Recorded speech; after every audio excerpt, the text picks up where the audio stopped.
Hello, family, friends, fans, and fellow adventurers. Welcome back to Practical Heroes with our flagship campaign, The Sands of Syldaris.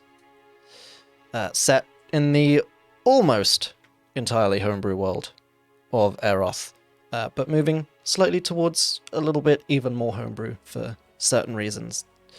Last time, we attempted to leave the previous location and start venturing towards Ebonwood, but due to various real-world power issues, Linger decided to stay behind and do some research in the clock tower, and the rest of the party struck off towards Ebonwood without her to investigate the rumours of attack, fire, and goblins. On your way, you were ambushed in the very loosest sense of the word by some not very sneaky goblin scouts on the side of the road, where you met multiple normal goblins and one goblin who seemed to be able to throw fireballs at you guys. Or, well, not fireballs, balls of fire. Fireball carries a very specific meaning in this game. But he could throw bolts of fire at you guys. Although seemingly, whenever he did, small random effects seemed to trigger on him or around him every time he launched a fireball your way. But Wild. that, very wild. Magic, man. You didn't let that stop you. You decimated the goblin forces and continued after letting one flee back on the path to Ebonwood, where... I feel like decimate is maybe like a little bit of an over-exaggeration. I think Chester almost died. I think Mira almost died. Yeah, so. I got hit hard, and I was not hitting hard. The worst of both worlds. But the raw damage output from Warden just absolutely bulldozing those goblins. Thank God, right? Glad he's here. Oh no. So, you made your way to Ebonwood, where you had a chat with one of the local guards about where to go, who to speak to, and you were told about various locations in town. You were directed towards the West District of Ebonwood, or you chose to go to the West District, we'll say, where it had one of the more upmarket taverns, the Cursed Wand, which of course led to no jokes about people having cursed wands and the issues thereof. But you entered the tavern, you had a nice meal between Mira and Chester, because of course Warden doesn't seem to eat or drink much. And with Chester finishing off his lovely meal of phoenix and mystery cocktail of two mixed together, I believe we had left it there with you guys finishing off your meal and starting to decide what you wanted to do next, where you wanted to go next, and how you wanted to go about asking around or potentially exploring. So, as we jump back into my tavern music, because you're currently sat inside the tavern, what would you guys like to do? My compliments to the chef, first off. The most delicious phoenix I have ever eaten. I just hope it doesn't come back on me. The tiefling who is clearing away your plates just kind of gives you the slight bound. Yes, let us hope so. Mira's drinking her water and eating her like little bowl of stew. not yeah, I was gonna say goldfish as I am eating goldfish currently, but I believe it was a stew Mira had ordered last time. Just nice and simple. So good. Should we consider perhaps resting here for the night in the hopes that our companion Linga shows up and can journey with us as we stop this Goblin Menace? I think that's a good idea. What do you think, Warden? Oh, he's asleep. Yes. Oh, he's not asleep. Sometimes it's hard to tell. I will be Warden's honest. easy to do. It's either silence or just yes. That's true. What do you do here? I think that would be good. Hold You know, on. a bit of a Russian twang to it. I like it. I'm trying out the new language module. Ah. They turned a dial in the back. Yeah. When Miura jumped down, she knocked the language setting. I hear Mira that. It's like a Toy tries to Story touch when her Buzz back. goes Spanish. Mira like tries to touch her back to figure out where her language module is.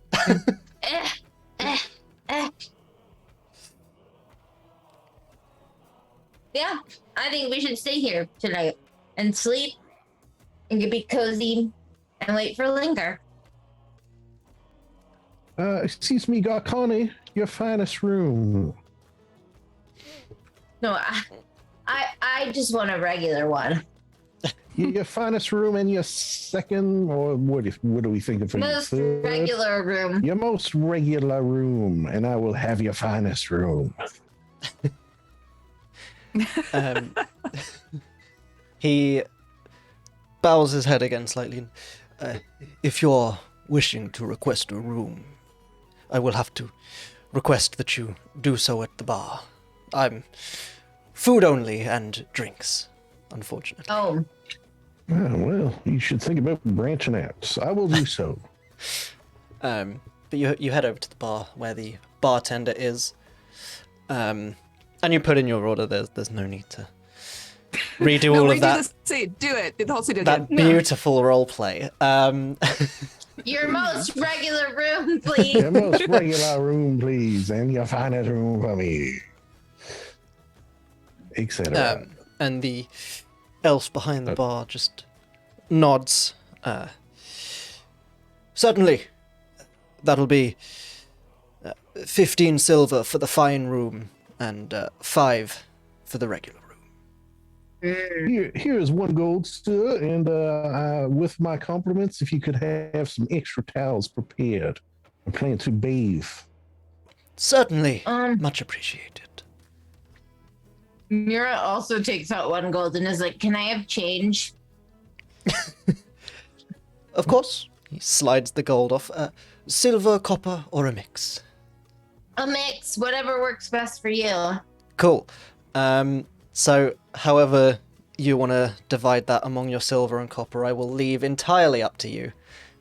How many? Okay, wait. How many silvers and a gold? 10. 10. 10. So I get 5 silver back. Okay. Cool. I just usually pay gold so I don't have to do the math. It's 10, 10, 10, and 10, except for that one that we don't talk about. Yes. Oh, right. That's like, oh The yeah, $2 like bill. 1.75 of one of these is like 200 of these, so it's all good. It's nice, easy maths. Yeah. Metric money, basically. Yes. Except for that one. Except for that one. That one American in there. Yeah. Cool. So, the rooms are... Even the standard room is actually quite nice, quite well furnished. It's a fairly basic bed as beds go, but it is comfortable nonetheless. What's the thread count? I need to know for my friends. I only want the best for them. Like 400, 800, My. 1200. What were we talking about? Probably closer to about 800. Oh, that's Bloody nice. duh. Fancy. I don't even buy 800 thread count sheets for myself. So, you know, you're in the fancier tavern in town, as picked by Chester. So, Gotta do it. Yeah. but Chester, you head off to the adjoined bathhouse, where you can see all manner of individuals walking All around. manner of cursed ones, just Oh, all yes. over the place. So many cursed ones. He would definitely speak to Mira beforehand. R.E. bath bombs. Oh right. Mira like reaches into her bag and she's like, "What's the flavor? What's the mood? What are we Craig looking David to over here. achieve?" What's your flavor? Yeah, that is a good question. What is a good sort of a pre-bedtime, pre-day of slaying goblins, I assume? You know what? I'm going to bow to your knowledge on this one, I think. Oh, thanks. I am so smart. It's definitely, I would say, like lavender chamomile. She like pulls out like a few bath bombs. Sprinkle, sprinkle. It's like spirit fingers, but a little less intense. And she like Sleepy hands over like fingers. sleepy finger. Lindsay, we missed your presence 2 weeks ago. Damn those storms. Sleepy fingers. Yeah, she hands over like 2 or 3 bath bombs. They're just, they're like hefty. So I just throw this at the bath attendant? Is that how that works? No, you put it in the water. Oh. And it's it'll just like Ooh. So it It's opens a portal to a lavender dimension? That is fascinating. yeah. Okay, I'm gonna keep that one. It's open portals to new dimensions. Mira's bath bombs. Well, if Love you ever it. need a salesperson, I'm at your beck and call. Thank you. Well, hopefully you will enjoy these. He's open. Open portals to new dimensions. Mira's bath bomb. Sorry, I had to write that down. Yeah. It's safe to do that. Mm-hmm. Yeah, so I think it'll be fine. You'll definitely enjoy them. Yeah. I mean, if you don't enjoy them, let me know, because I probably wouldn't. I'm very polite. oh well, I mean, like I do want to know if they're like not working well. Oh, okay. Yeah, that I will let you know. You should feel relaxed.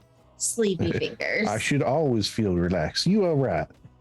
Yeah. All right. Have a good bath, Chester. He goes. He behaves. She stays there. No, she goes to.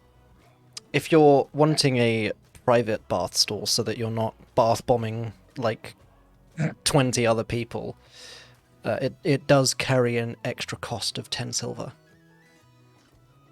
Or 1 gold. Gives a gold to the attendant. Here you are.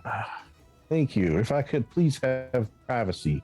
Or 5 electrum. Goddamn Electrum! Never again! The bane of my existence in Curse of Strahd. They couldn't find gold everywhere, but Electrum! But yeah, you Because are... it's so cursed. Exactly. It has to be there.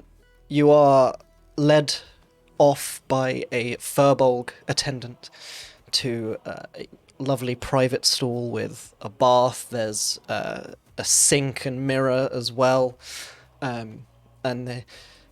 She says, if you require any shaving paraphernalia, please do let us know. It is complimentary with the room. And she kind of gestures towards the sink and mirror.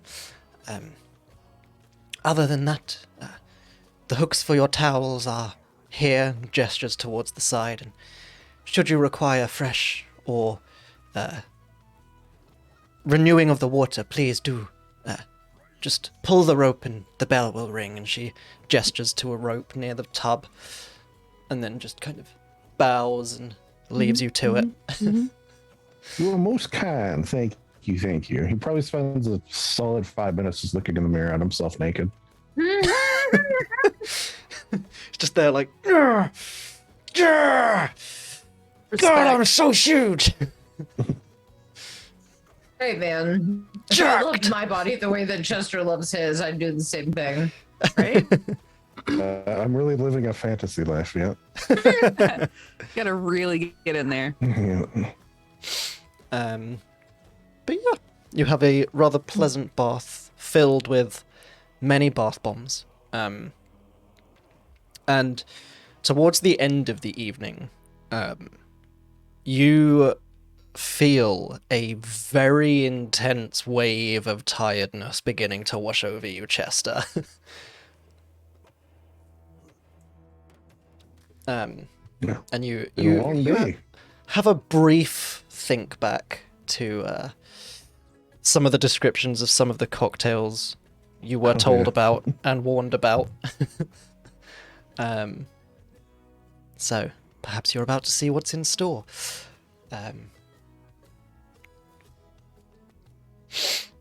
But yes, as you both presumably head off to bed then for the night,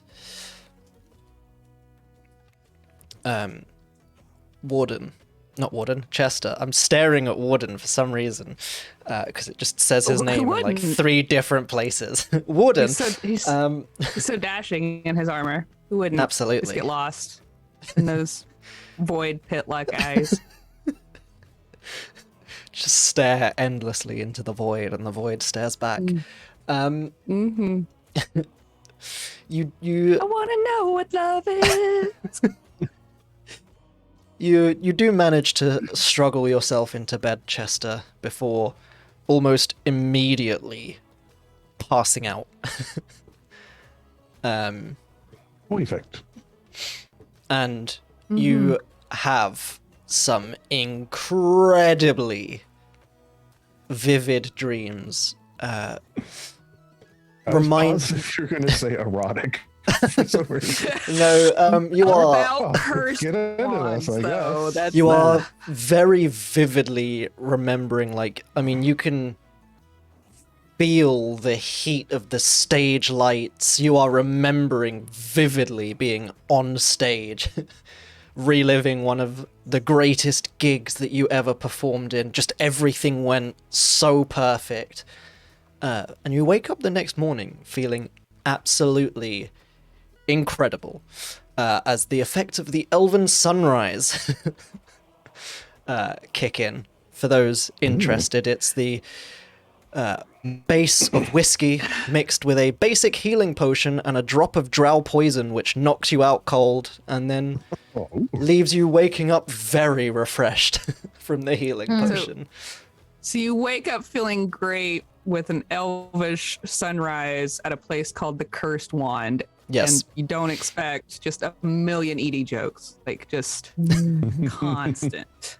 Absolutely. Sponsored by Blue Chew this week, I believe. Yeah. Make your elven rise. Yeah, you went. Look, you went to the Cursed Wand. Okay, you got given an angry smith and then an elven sunrise, and now you've woken up feeling amazing. Yeah. I like it. Well,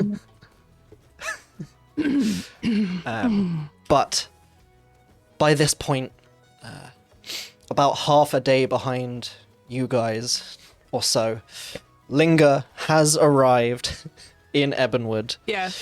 I can do a thing. You want me to do a thing? Or you can narrate Absolutely. it. Whatever. I'm always happy for you to do a thing. I love doing things. Mira's in a room, right?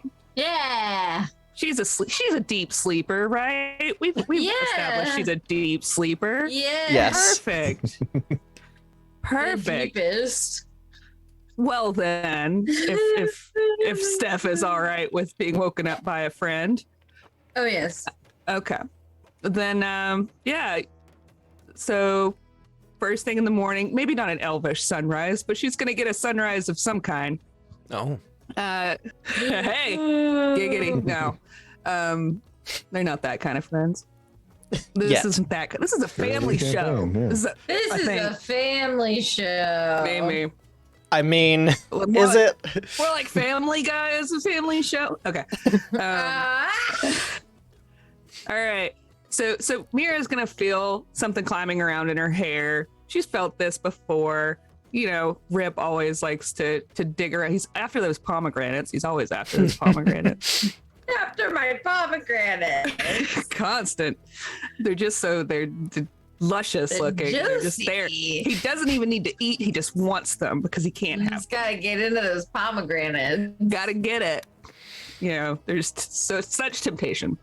When Mira opens her eyes, immediately above her, leaned over, is Linger, like way too close to her face, like white hair just all spilled over, hands on hips, and is not scowling but looks very serious. You didn't leave a note. What? You didn't leave a note. It took me forever to figure out where you were staying. You didn't leave a note when you left.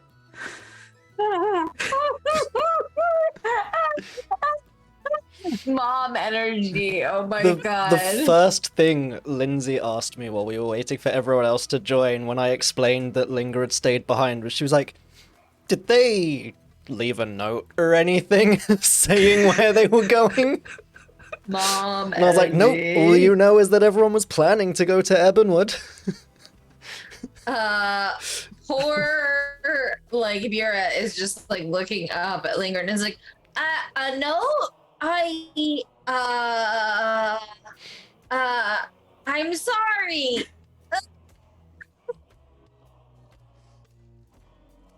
No, and I was just like, let's go.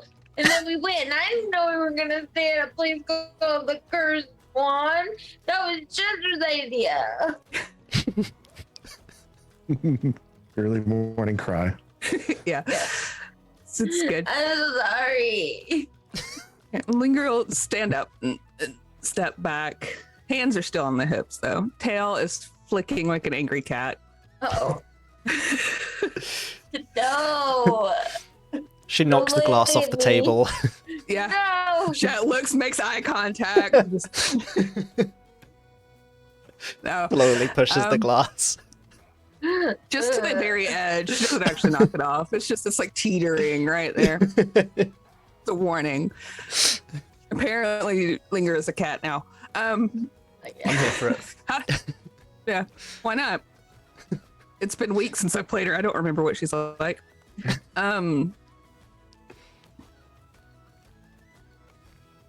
Real quick, if you could just catch me up on anything I may have missed that I need to know about. That. Yeah. I also okay. need to get new boots. Had to walk the whole way here very quickly.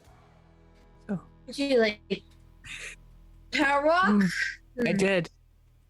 I get you. And behind her on the bed, or still, I guess in front of her on the bed, not behind her. Rip mimes the over-exaggerated power walking. Like that moms did at malls in the 80s. Yep. Yeah. 100%. Mira like sits up and is like, well, we left and we walked the whole way here too, but we did not walk as vigorously.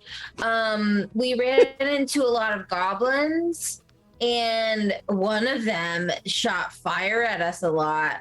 Not in ball form, more like in bolt form. And every time he did it, he like caught on fire. Chester almost died, but he's fine now. I gave him some bath bombs, and I'm sure that helped with the not dying. You know, they always say that a good rest will cure just about anything. Mm-hmm. So. I've heard that. I've heard that. So yeah, and Chester ate a phoenix when we got here, which I felt like was a weird thing to eat. But I don't judge other people's preferences with food. Sometimes I know it's like a texture thing or like a smell thing, you know, like people just. I think we let people eat what they want. I mean, I don't think we should let people eat dogs or cats because they're like. Anyway, I'm gonna stop now. Chester had 2 alcohol drinks mixed together, and I had water and this. Oh, I had apple juice in a stew. Great. Warden sat there and was like, "So, what kind of stew is here?" And then I don't know. I guess he got a bedroom or something, and that's the recap. That's the recap. That is indeed. Mitch, Hello. Hello. Is there a direction that would facilitate Warden meeting back up with us for our next session that Linger can say she saw him wandering off in?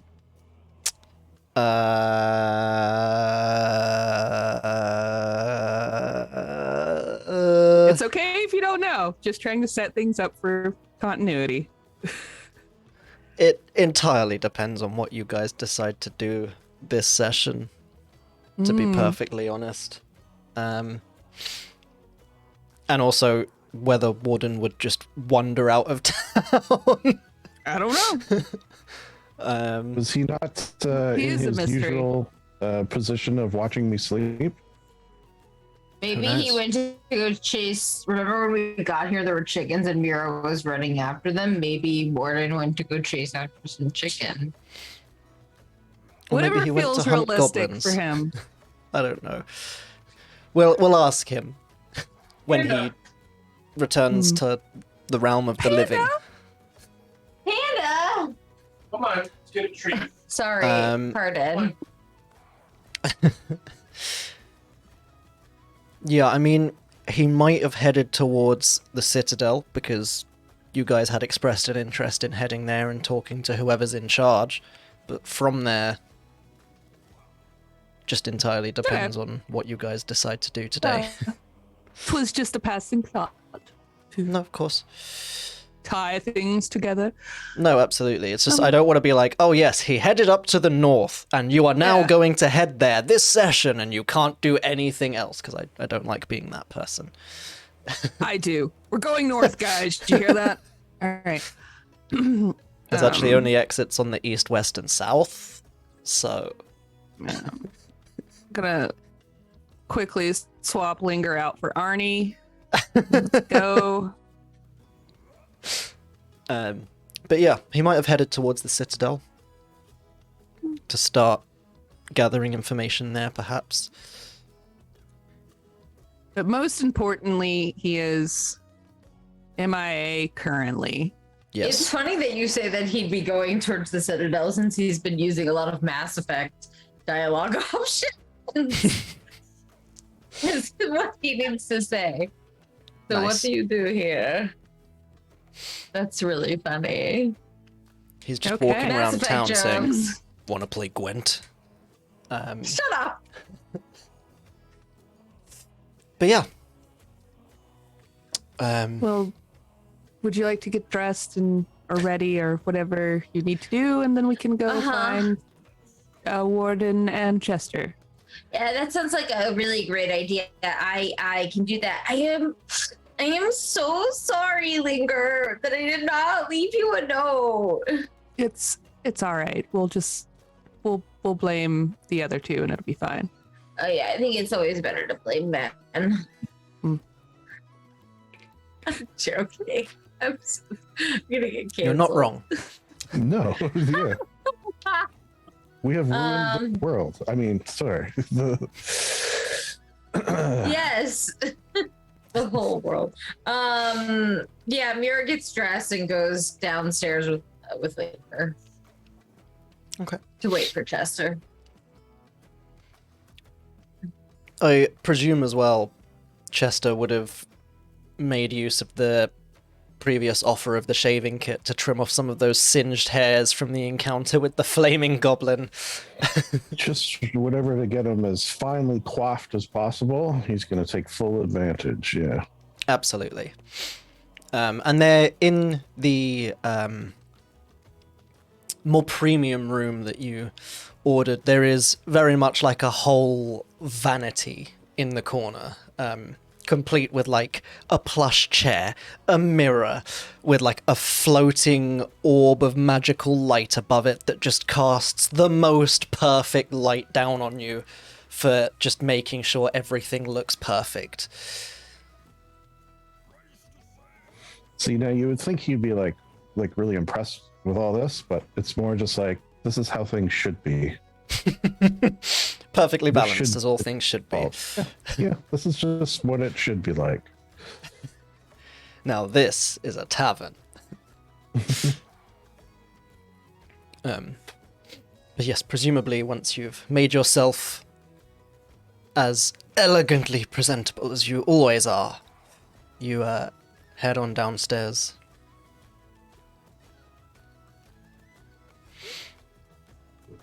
Greet the day. Greetings, day. Beautiful. Hello, Lena. there's the thing. Or I assume you're and Mira are there. Hello, Chester. Ah, yes, you have found us. Terrific. We didn't leave a note, Chester. Well, you said you left a note. What are you talking about? I'm pretty sure I recall you saying you left a note. I broke her.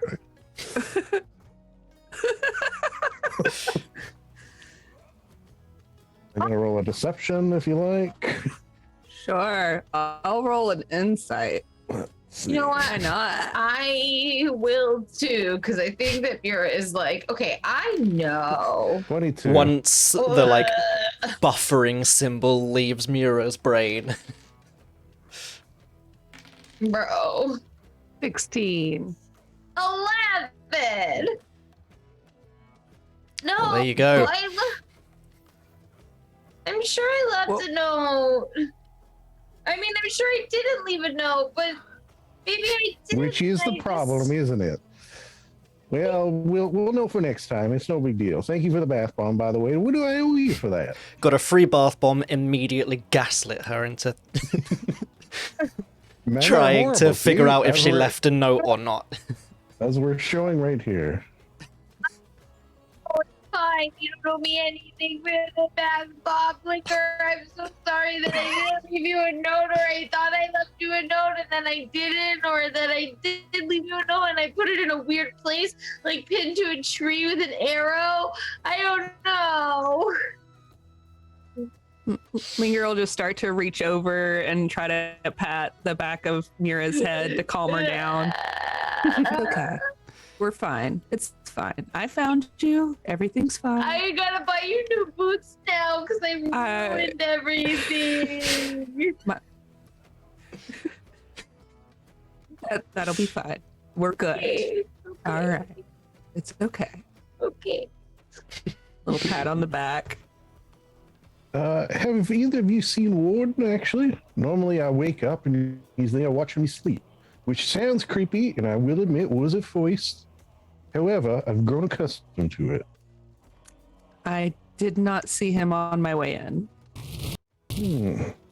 Well, and then he looks at Mira. Let's make sure we leave a note, shall we? Yes. He'll, I guess, maybe talk to like the barkeep or the person in charge of the rooms and say, should my robot-looking friend return, could you please give him this note that we are... Oh, I should have asked my companions what we're about to do. Hold on one second. Well, yeah. What are we about to do? Are we going to go visit the Corvalor Swifthammer? He's the Ebonwood head leader guy, according to my very accurate notes. Yeah, I guess we have to go see him. Mira is writing this down on a note for Warden. Oh, In thank crayon? you, thank you. Yes. Good. There are lots of like backwards letters. It's really, yeah. Excellent. Well, you head off to where you were told the citadel was by the guards that you spoke to previously. So you don't have to go around town asking, "Hello, does anyone know where the citadel is?" You were told previously. And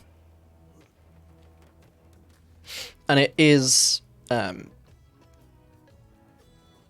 basically, as you can kind of see from that town map, it is a small-ish, similarly fortified location, just off-center of the town.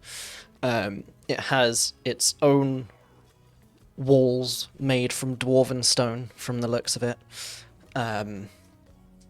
Very fancy, very ornate, very solid. And there is a raised portcullis with a pair of guards stood either side of it.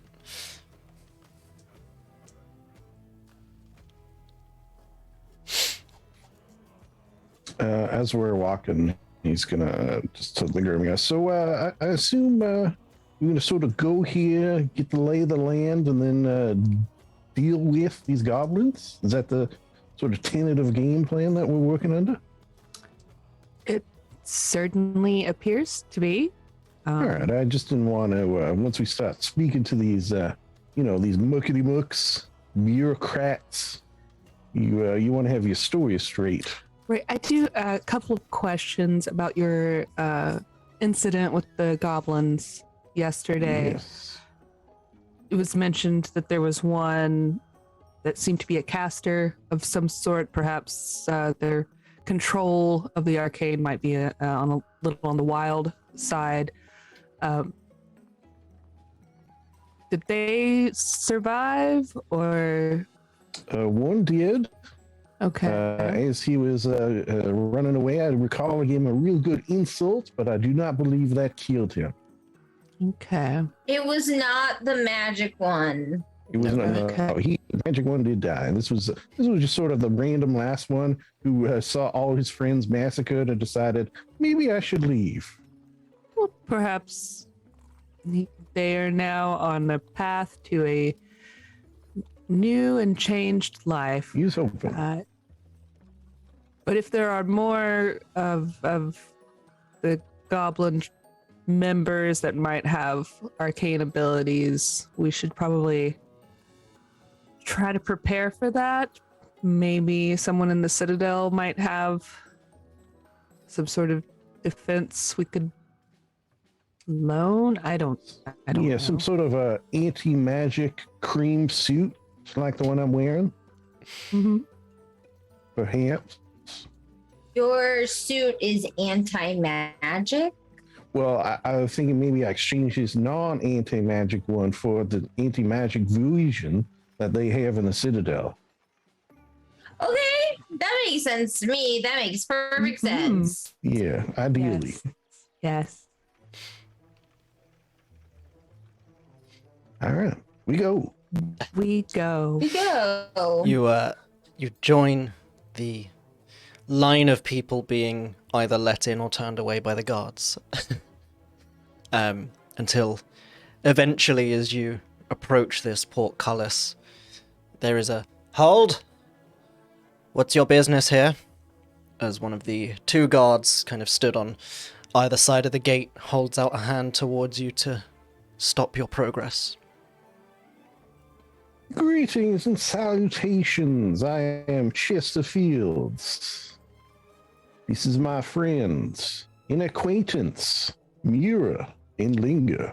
We are here to see, so bad with names, Corvalor Swifthammer on the most dire of emergencies. And what would that emergency be exactly? Are you familiar with the Goblin Menace? Yes. Well, we just so happen to be menace stoppers, goblin or otherwise.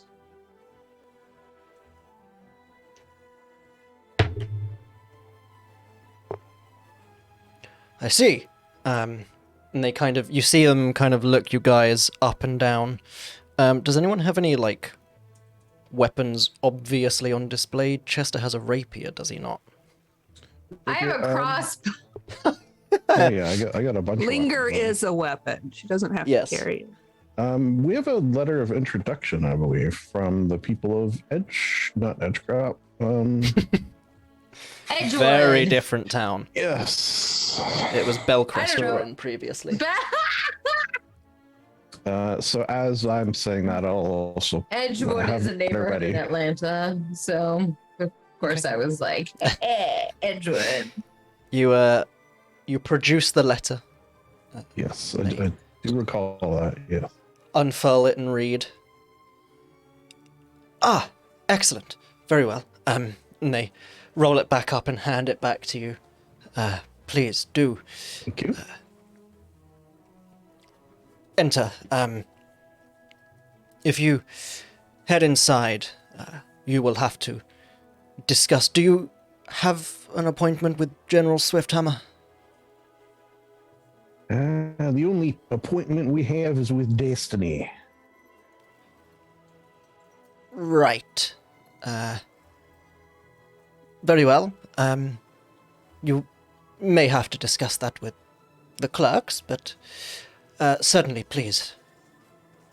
I shan't delay you any longer. And they step to the side to allow you to enter through the portcullis and approach this rather plain-looking citadel. It's just kind of like, in essence, two rectangular buildings almost stacked on top of each other, one wider at the bottom, and then a much thinner one almost stacked on top. There's a handful of windows kind of around the citadel, but for the most part it's pretty heavily fortified from the looks of it. But you head through the large open double doors, and as you enter, there is a rather old wizened gnome behind a very, very large desk, and he kind of pulls down the half-moon glasses and peers over the top. Can I help you? Yes, my good gnomish friend. We are here to see. In fact, this is how bad it is. Corvalor Swifthammer. And he nods, reaches under the desk and slams down a large book and starts flipping through the pages. Do you have an appointment? As I mentioned to the guard at the door, yes, with Destiny, as we are here to stop the Goblin Menace. Here's a note of introduction. Holds out this just gnarled, long fingernailed hand and just takes the parchment in his little fingertips, peers over the glasses and reads. Takes quite a while to read the parchment. You can see there's a brief moment as he kind of holds it up to the light, and you can see kind of like the shadow of the seal that he's clearly trying to check. Very well.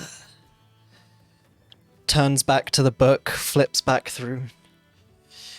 You are fortunate that there is not a current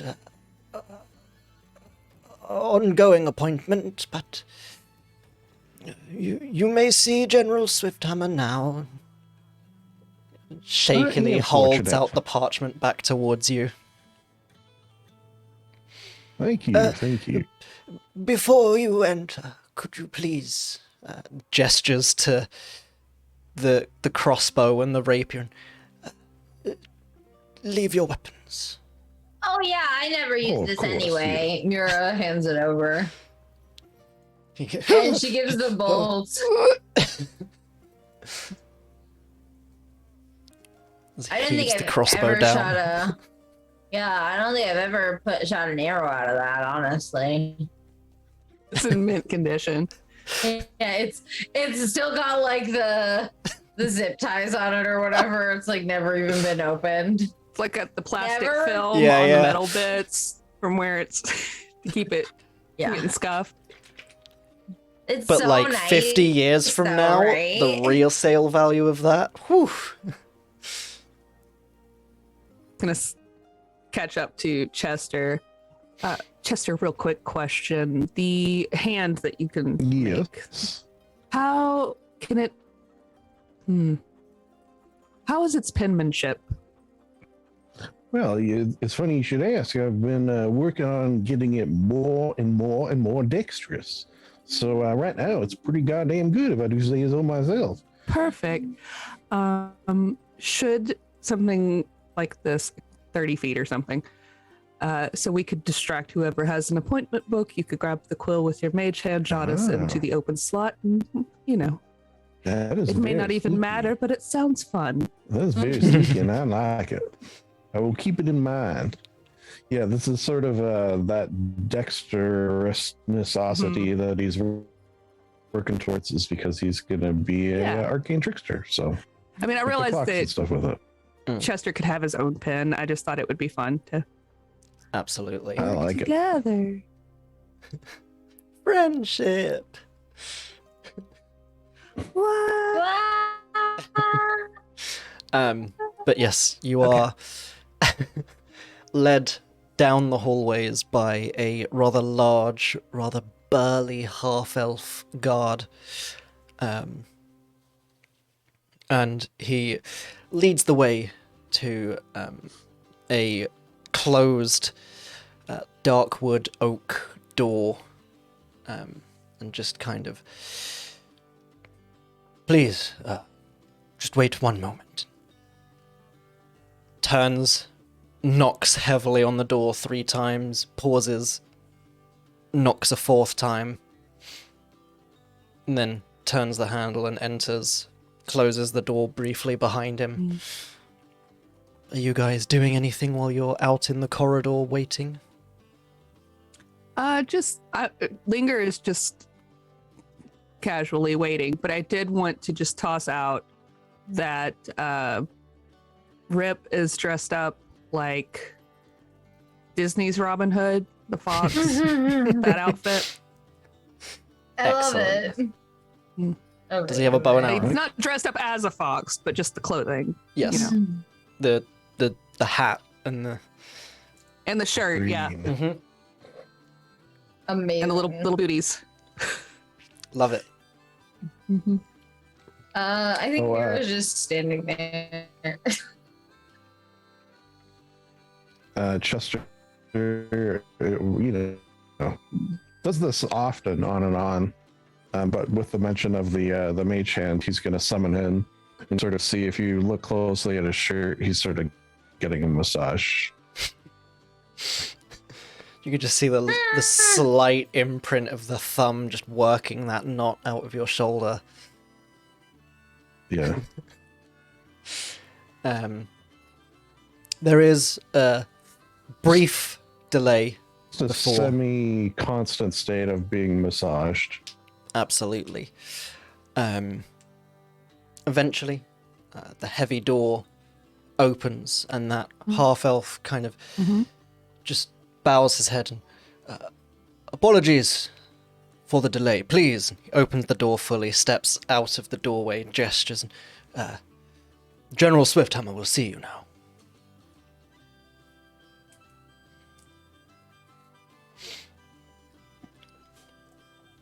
Most Okay. You head inside, and it's quite a nice, effectively like an office. It's got this very lush. Has something just happened to Zoom? Hold on a second. We've lost a warden. Oh, Yeah, yeah. And Mitch Oh. is like frozen. Yep. Excellent. Yeah, it's funny. Mitch is- I can hear you fine, but your video's a little choppy. Mhm. I know Better I've than the other way got. around, I guess. I got the bad internet warning. Oh, maybe should enough. break. Yeah. I was going to put it to a break after describing the room, but I think we'll just jump to the break now.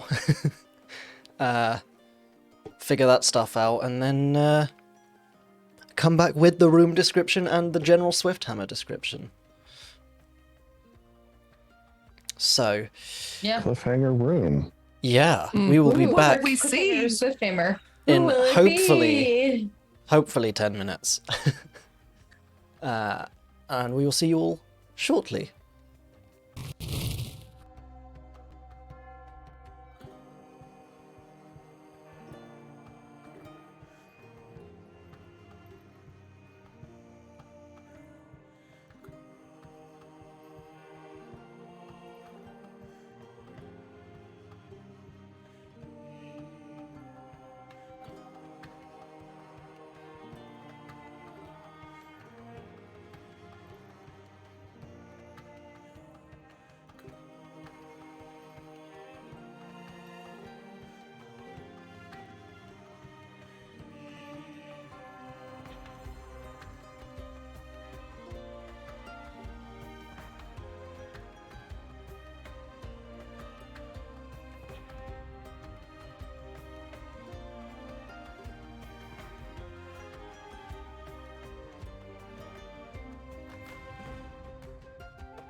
And we're back. Hello.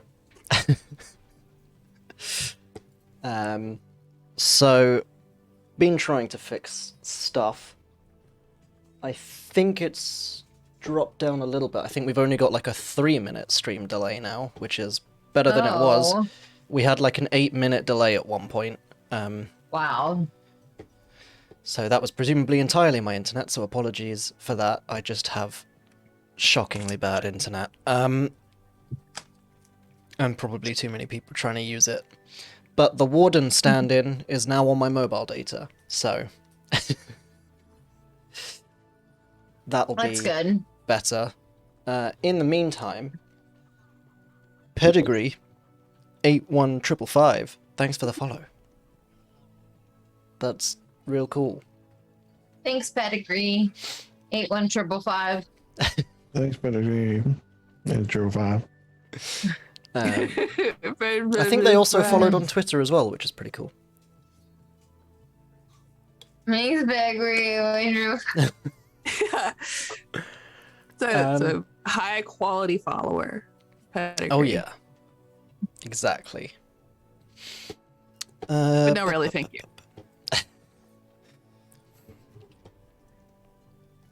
Is this the best music I have for this? Okay. We'll just carry on with the town music.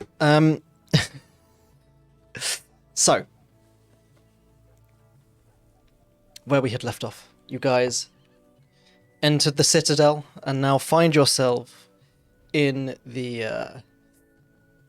audience chamber, effectively, with General Corvalor Swifthammer.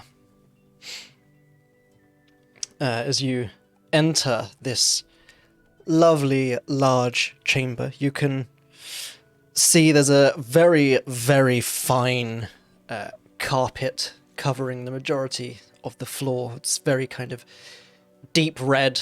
In the center of the room, and therefore the center of the carpet, you can see a large embroidered symbol, which is the crest of the Kingdom of Dura. Which I actually don't have to hand because I suck. I don't know where that's gone. I had it at one point, like 30 seconds ago, and then I had to deal with stuff. And I've lost it.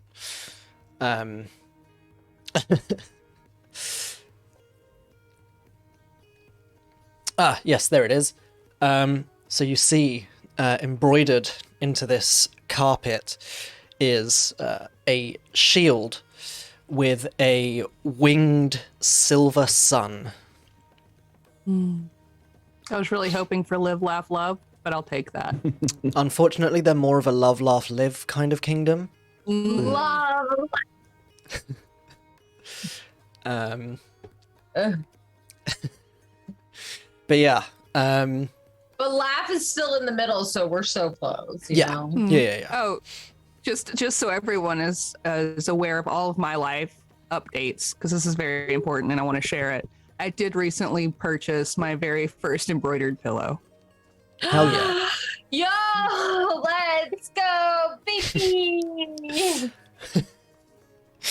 But yeah, there are several kind of standing, I never remember what the actual name for them is, but I always just call them standing chandeliers, because they're not hanging from the ceiling. It's just the big fancy torch, sconce, candle holder things that are kind of in the corners of the rooms with a large fancy chandelier hanging over the center.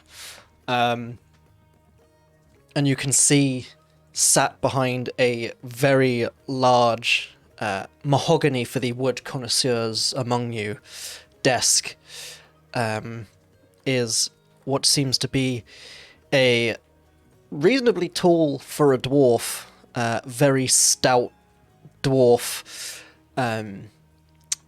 just kind of sat at the desk. You can see he's looking up. He was already looking at the door, having presumably been told people were about to enter into this room. And you can see kind of just next to the large desk, almost like an umbrella stand, but instead of umbrellas, it is a pair of hammers. Rather large, kind of square-shaped heads. And he pushes his chair out from behind the desk and draws himself up to his very intimidating 5-foot height, which, again, I mean, for a dwarf, he's pretty damn tall. As he kind of stomps out from behind the desk, the floor, even with the rug, you can feel the vibrations of him stomping as he comes out. You can see he is almost entirely armored up in this very resplendent kind of gold and silver half plate. As he stomps round, you get the full view of this long kind of auburn beard with 4, 5 different braids. It's kind of hard to track the number of braids in this beard. They kind of braid together, they weave together, they disappear into the rest of the beard. And he has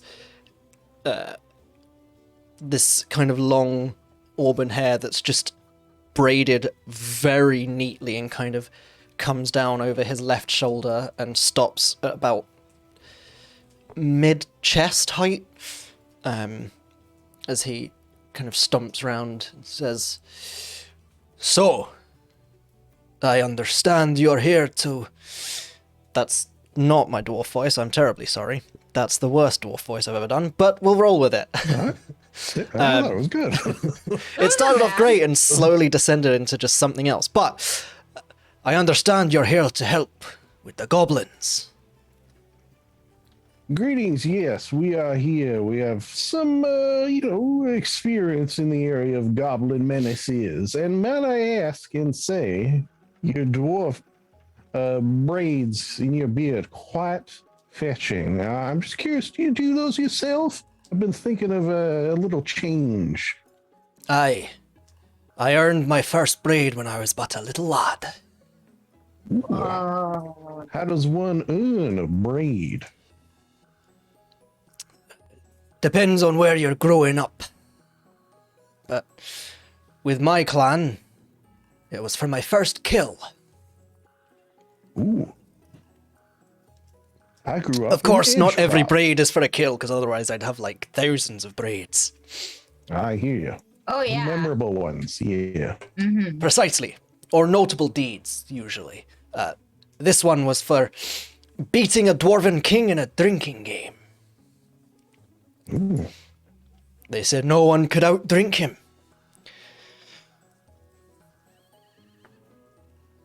But you're not here to discuss braids, are you? Well, a little bit, but that's fine. And he kind of claps his gauntleted hands together. Recently we've been attacked here and there by goblins. You probably saw on the approach, the walls of our town are scorched. In places they have been burnt down. The goblins have attempted to destroy them. They have more recently managed to tunnel into our town. The most recent attack, they popped up from tunnels, we believe, and they just seemed to appear in the middle of the city. It's like a very advanced terrorism attack, Stabbings, I tactic. believe. Yeah. Absolutely is, and it's a lot more organized than the goblins of this area usually tend to be, which is why we started treating it as a more isolated incident and started sending knights out to recruit people who might be able to help us. With them getting so advanced, it did seem a bit more prudent to keep our resources within the city and hire outside help in order to venture out and figure out what's going on. Would we, maybe we would already know, otherwise I'll ask him. Does this town have like a sewer system? You It don't does I now. hope so. you don't actually know. Okay, then I see. Well, does it smell like shit in general? Yeah, on I these mean- streets. Lingo would probably deduce. It likely does. Okay. Yeah, no, it doesn't stank. It ain't got no stank. Yeah. So have Like I'm they, sure there are like areas of the town that still have to have like buckets of urine thrown out windows Oh, or yeah. walso just because. Oh my god. you gotta have it. Oh, Gotta have it. It's not the slums if it doesn't smell like piss. Come on. Yeah. Hey. Also, like maybe they didn't have sewers, but those goblins, they be digging. they do now. Mm, Yeah. So have they dug into the sewers out of curiosity? Because that could be, troublesome getting out of there. We Get do them out of there. believe so. For them to have tunneled all the way into here would have been quite the impressive feat, and we do expect that it would have been noticed somehow, but similarly, it begs the question of how they managed to get through our sewers without any notice. Not that we routinely send guards down there, but there are workers who go in and clean out the sewers when needed. Whoa, you guys clean your sewers? I thought that your sewers are where the Well, not clean, dirty but stuff. prevent build-up, general maintenance, that sort of thing. Just makes me think of like veins and arteries and stuff, and it's like general maintenance, like scraping off Yeah. the cholesterol. General maintenance. Episode of fucking like oh my god, Magic School Bus. Yeah. Shrinking down. Sorry, very, very I was going more for Ozzy and Drix, if anyone else Yeah. had that growing up. that No. feels like a British thing. They were like antibodies, I think. It was all like in Yeah. a body, and they did stuff and they fought germs. It was pretty cool. Like It's cooler than I make it Osmosis sound. Jones. Yeah, Yes. like osmosis. Oh, Jones. Exactly Just- like that. Classic reference Yeah. that everyone knows. Yeah. Yes. Um, But instead, Ozzy and Ow. Drix came to my head first. Now we have cells at work. Osmosis. yeah. Steph, after the session, I'll tell you about the sewer thing that I recently ran. Oh It my was god. Please do. But there are sewers, and we are between theories as to whether they are attacking from tunneling through the sewers as we expect, or somehow tunneling around, maybe just under the walls. But again, it begs the question of how our patrols didn't notice them. Mm. I don't suppose that you've caught wind of any ramblings about a sun god or solar Oh yeah. powered fire or sacrificing people to fire or You do see the right eye kind of squints at you a little. Aye. As it so happens, we have. Is this And your- occurring elsewhere? Yes. And for the record, to be upfront, we are very not pro sun god. He Yeah, so far, definitely seems like not the Oh nicest. yeah. it all sort of seemed unconnected at first, but now I'm starting to have my doubts. There were incidences recently where we had trouble inside our walls of rambling heretics and raving lunatics talking about the coming of the sun god and cleansing the town through fire and that sort of thing.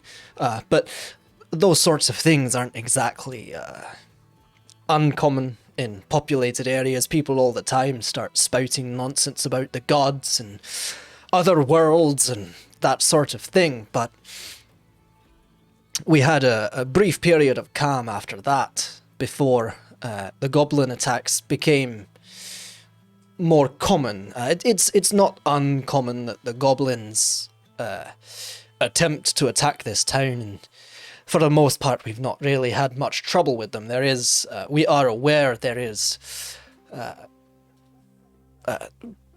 some sort of encampment, I suppose, of a large concentration of these goblins outside of our walls and some distance away, but it seems they were coming from that direction more often, and then they started bringing torches and throwing fire at our walls, and then that stopped for about a week or so, and then suddenly the attack came from inside the city, and they were setting houses on fire, rambling and raving in Goblin that most of us don't really know or understand, and just doing their general goblin-y shenanigans, I suppose, raiding, looting, pillaging, or attempting to do so. I do have two questions. A question in the first, could you please mark the goblin encampment on this map here that I have? You see, kind of in the top left corner of your periphery, map updated. Thank you. Secondly, just in terms of the fire, did anyone see any of these goblins magically throwing fire about? Or was it all like torches and things of that nature? Well, at first there were goblins with torches, aye, but there were some reports of goblins throwing fire. We just assumed it was goblins throwing lit torches. All right. It's just we had a run-in with a fire-thrown goblin of the magic variety, so I was wondering if we got him, because we did take care of him. You know, just to verify bona fides, if you will. I'm just wondering if we got the one that was throwing fire, or if there's multiple fire-thrown goblins, which, frankly, is horrifying. Sorry, Chester, when you all took down the fire-casting goblin, did you find any iconography on the individual that might indicate the sun god? I went through, I don't think we did. Did we? No. No, and unfortunately, he had set himself on fire by accident as well, so most of the body was pretty burnt up. Totally valid. Yeah. You heard the summary she got. We she did loot them for clues, of course. Yes. Right, yes. I don't think we found anything like that. Okay. So it's not out of the question. Yeah. So is it possible that one of the individuals from inside the town joined up with the goblins to bring the word of the Sun Lord to them? I certainly suppose that's a possibility. Is anyone? I don't suppose anyone from inside the town is noticeably missing. Perhaps one of the ones that was doing the raving. I don't know if you have the manpower to track that sort of population flow. For the most part, most of the heretics were locked up. So, as far as we're aware, there hasn't been any prison breaks recently, but there's always, of course, the possibility that there might have been someone that we didn't know was involved, that might have been helping from the shadows. Of course, we locked up the speakers and the lunatics and the ones actively protesting and whatnot, but there's always the possibility of silent parties. It is a little ironic that someone would be working in the shadows for the sun god. Absolutely.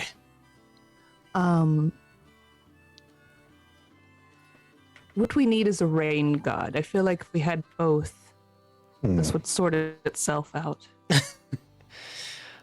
Well, I suppose you could always pray to Kalthus for a bountiful rain.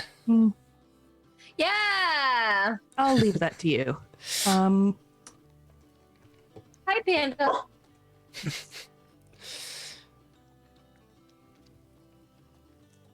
All right. Well, I guess this begs the question, what do we do to help you? And secondly, what does the pay of us helping you to do, we help you to do us? Well, if you're able to bring us information, we will, of course, pay you for that information. I love information.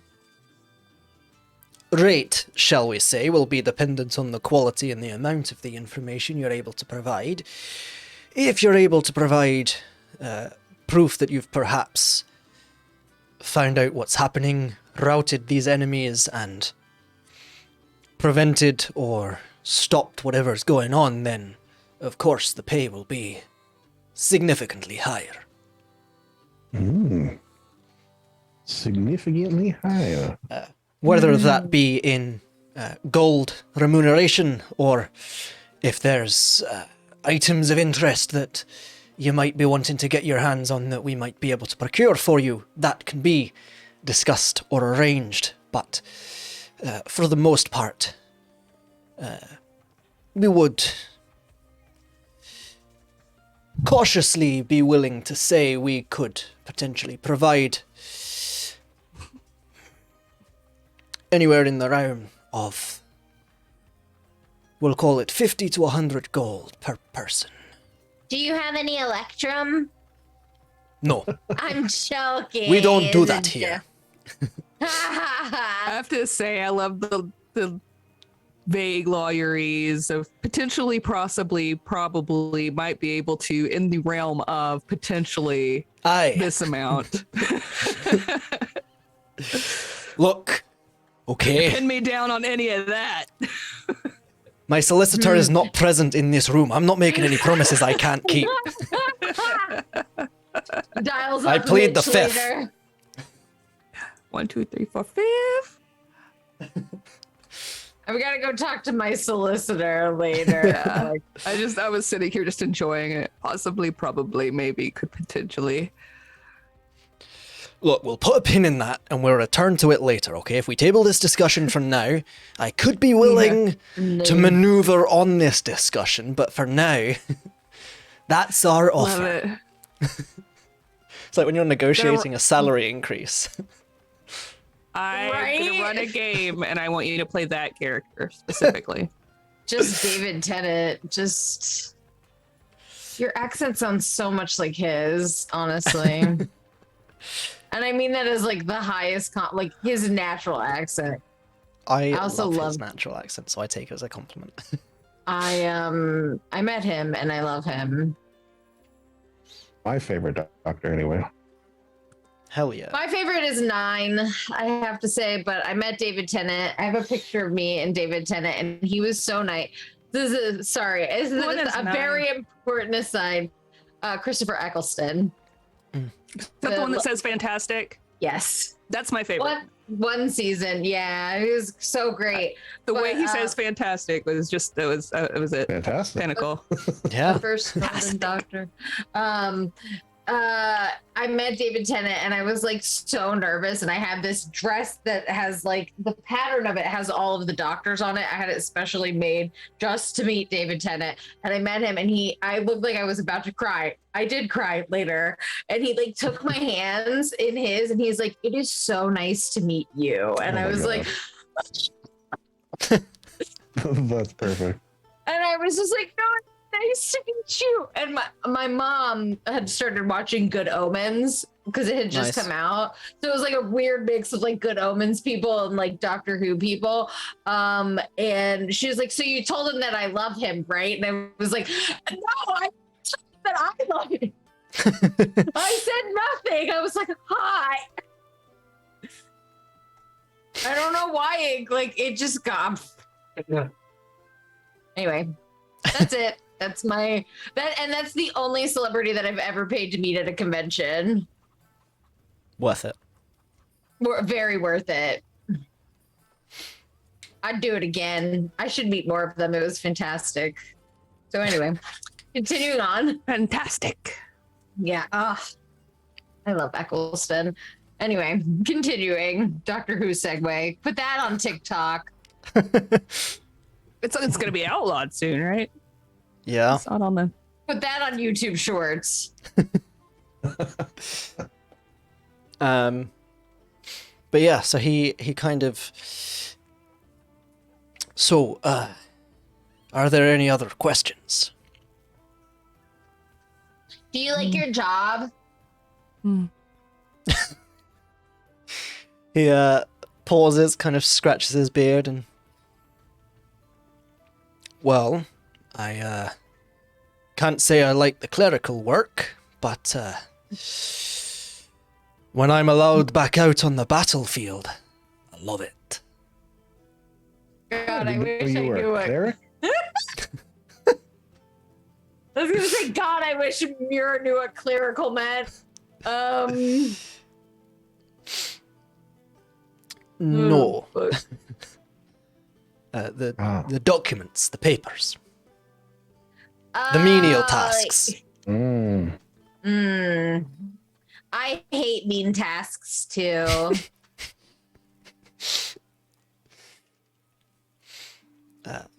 But more specifically, I meant questions about the goblins.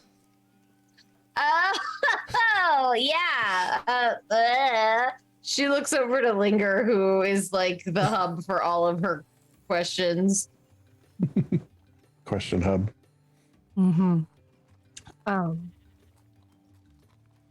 Sorry, excuse the goat that just walked past the window. Where'd that go to? What? yeah. In Oh, the yes, tabletop kinds of- ambience. There's all kinds of fun little noises. It Occasionally just there's this little blames voice that me. goes, I like the harmonica player. All courtesy of Shard Tabletop. Now with ambience. Everyone, look at my wonderful tattoo. By the way. It's just- awesome. I so love Shard. pretty. Thanks. And your tattoo Oh. is what I was. I like Shard better when I mess around with it. I like that Yes. the rolling is faster than on D&D Beyond, because remember when I used it, it was Yes. like, hang on, guys, hang on. I know it took like 800 Okay. years. Almost. You Oh, can no, there you go. you can also, Lindsay, as well. Click the audio tab and turn down the audio for yourself if it's too loud for you, because I don't no, control it's player perfect. audios. Cool. Just because I can't control player audio, I don't think. I would hate to miss the Same. It's just Like Simlish. ambience Mitch, I featuring have a Animal question. Crossing NPCs.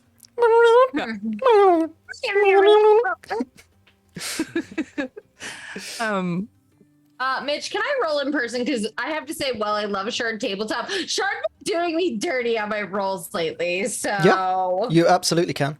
It Great, just I'm won't gonna show use in the some of- box on the stream, so you're depriving the viewers, but that's fine. If that's what you I'll want to just do, check. if you think you're guess- better than our viewers, you can roll in person. I don't think I'm better than our viewers because I've had my iPhone plugged in this entire time, but it hasn't been plugged Not in my sponsored. computer. So I don't have further questions about the goblins. Or the situation really- in general. I just meant not questions about my work as a member of the Knights of Dura. No Oh. concerns on that front from me. Fair enough. I have one sort of, kind of a, maybe even a simple one, but in your Aye. opinion, would you recommend we check out the Goblin encampment first, or maybe the sewers first? Given that those seem to be two possible options. I like tunnel goblins. I think we should do that first. We have Oh, recently sent scouts to the Goblin camp, which is how we know it has built into more of a camp than just the smattering of goblins sleeping under the trees that it used to be. They have come back and reported that the goblin numbers do appear to be growing. As of yet, the idea that they came up through the sewers is a much more recent idea, so if you're willing to go down there and have a look, I certainly won't stop you. You know, perhaps this is a salvageable situation if we can deal with the sun god thing here, which honestly it's spreading and it's terrible. But Aye, better wear your sun cream. of course. Oh, SPF is important. It's so important. So good. I'm sorry, Linger. I'm so sorry. I've totally lost my what I was. I don't know. I don't know. No, It's God, gone. Mitch, how dare you? I'm sorry. It is spreading, and it is dangerous and worrying. Yep. I'm that sorry, it is. Lindsay. It is a thing. Okay. But if you- Well, that's maybe my we could check sewers while we're here, waiting for a warden to return, and then when he does, inevitably, like clockwork, which he may or may not be, we don't know. We could go to the Goblin encampment afterwards.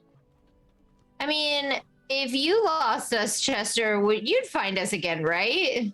I probably wouldn't. Mira I'm just looks kidding. completely heartbroken when you say that. Oh. I'm just kidding. Sometimes I can't resist poking fun. Shits and or giggles. Very important.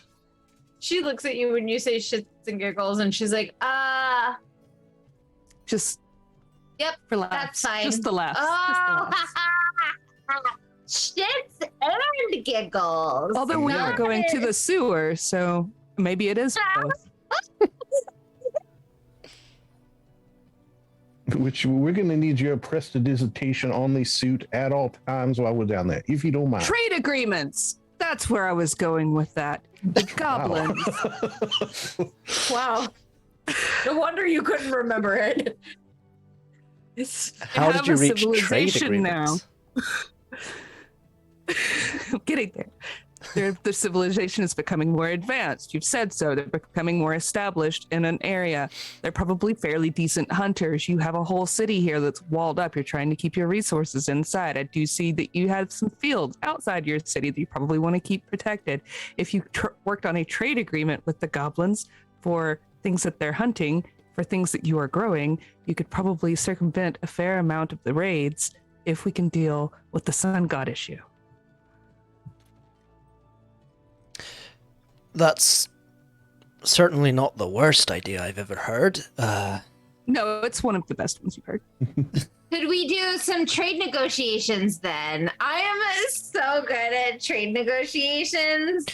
Aggressive negotiations. I suppose you could. Yeah. It's my.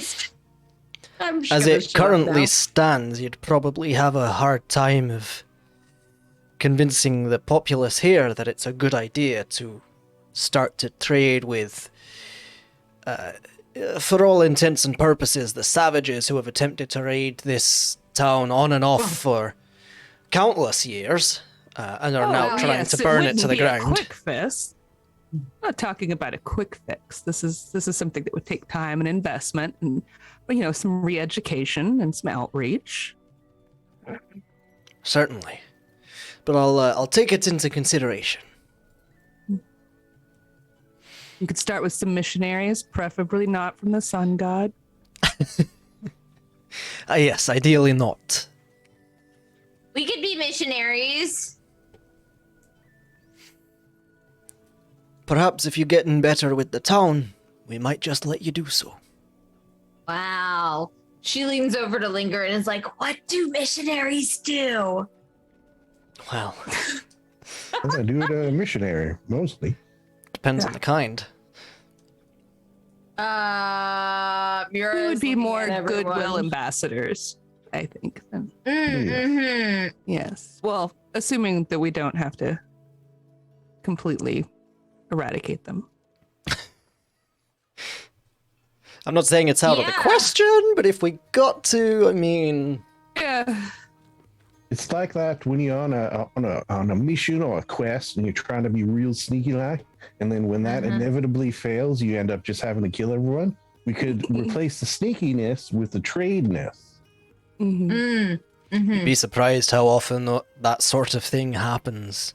No, I would. Maybe I don't know. I just feel like we can be nice to everyone, right? You know, well, those goblins that we met on our way here were very mean. So yes, I don't think my trade agreement is an immediate option, but something that could be worked towards. Yeah, long term. Mm-hmm. Certainly. Short term savers, I guess. Any other ideas or questions you had for me? I believe I am good. I'm okay too.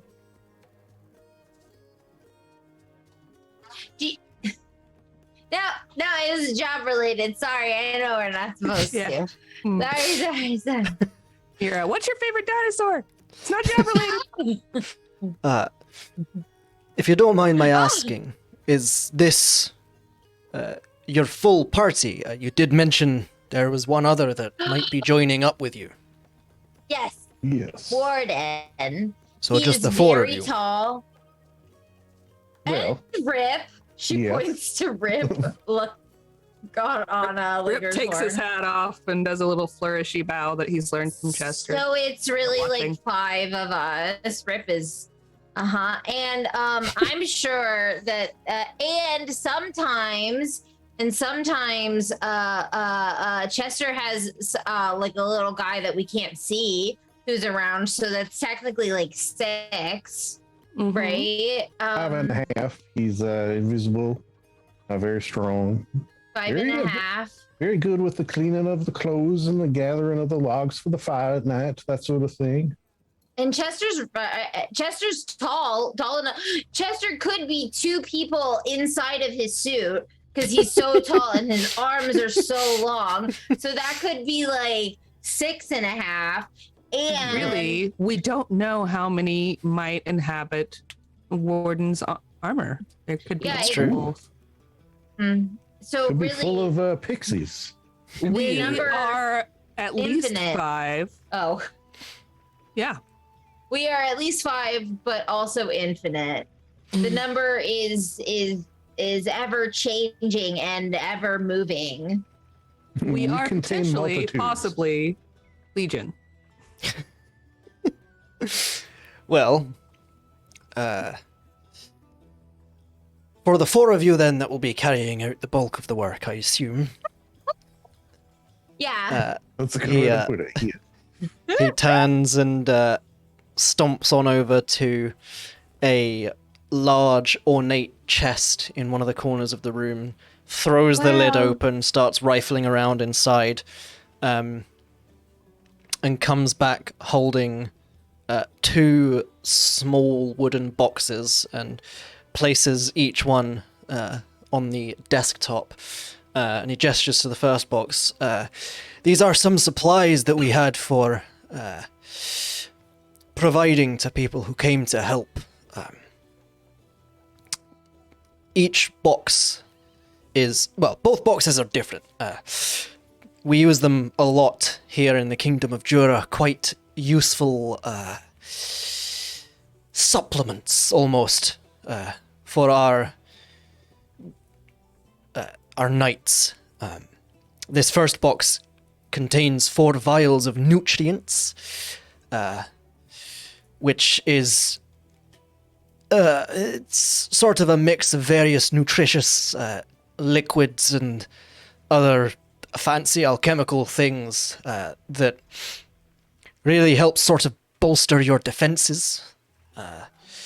And the other box contains what the soldiers like to call speed juice. I'm sorry, what? Speed juice. Like, I gotta go fast. It's a small vial of liquid that allows you to move a little bit faster. Helps with marches or long journeys. There'll be 1 So it's vial a for each of you. A method of Wow. increasing one's speed. Yeah, it's meth, Wow. all right. Um, So it's just Adderall. Yeah. I can say that because I took mine this morning. Oh, lucky I can't get any. That's the real thing, speed juice. Yep. Or did you It add that is to from my Shard? supplement. Okay. I was going to say, it popped up. It's from my supplement, Mitch's Drugs. Yes. Yeah. Check us out on And Kickstarter. I will add them to the journal as well, so you have them in a quick, easy to access format. So there's nutrients and shows you the different levels of nutrients. It's like potions of healing, but instead of healing, it gives you temporary hit points. And then the speed juice just temporarily increases your speed by 10 feet. Oh my god. It doesn't. Wait, what's Chester's speed already? 30. But Okay. rogue, so He's a rogue, fast. not a monk. Yeah. All I could think about was when we had Ethan playing a monk and we would haste him and then he Oh, would yeah. just Like it's crazy. we like ended up by the end of the game figuring out that he could basically with everything on him he could run like 80 miles an hour. Hell yeah. It was fucking cool. Anyway, of course I tell that story when he's not here. Well, I think maybe the one with the healthing thing would be. Wait, do we get both of them? Aye. Oh, we get to be fast and healthy. Wow. Just in case you encounter anything, Fast and healthy as well. or Was just the, stronger than we expect. Was the nutrients, you say it was one for each? Mm-hmm. And it's like nutrients, not nutrients greater. No, just the uh, normal nutrients. Oh, The kingdom generally tends to stop allowing people to outsource help if they are just routinely sending people to their deaths. So we do like to try and help them a bit. That said, if you do die, sorry. What? You're not gonna help us if we die? Well, you know what they say. Shit happens. No, I didn't know that. I find it very unlikely you're going to die, though. You're just going down into the sewers. The worst thing that's going to happen is you might fall into a puddle of shit. And then indeed shit will happen. Exactly. But the others might find it funny, so as you said earlier, proverbial shits and giggles. Oh. Meanwhile, Rip has been putting braids into Linger's hair since apparently murder is. Braid There's like 5 or 6 of them so far. Oh my god, I love it. He only takes the most important bits of information and processes Of course, them. of course. Is there anything else you wish to venture forwards, or that I can possibly help you with? I guess No, directing us to the sewer entrance. Oh yeah, that'd probably be helpful. Are there schematics of the sewer systems? You said you had The workers that go down, so do they have any routes? Probably the best place to grab yourself a hold of the most up-to-date would be... And you see as he kind of thinks and starts twiddling one of the braids through his fingers. If you head to Bretha's Mechanisms, she's a arcano-mechanic in town and was somewhat responsible for helping sort a lot of what goes on in the sewers and sort the system as it currently is. Created the flushing toilet for this town, which is, I think, one of the more impressive arcano-mechanical inventions of our time, but I am aware that other people have made similar elsewhere. Apologies. Stumbling over my own tongue. But she should have some schematics that you might either be able to have a brief look at, or perhaps some copies that she might be able to provide you. Yes, Chester, I you're- can make a copy should she have them. Yes. It's like I knew what you were going to say there. Yeah. We are becoming a team. You're beginning to believe.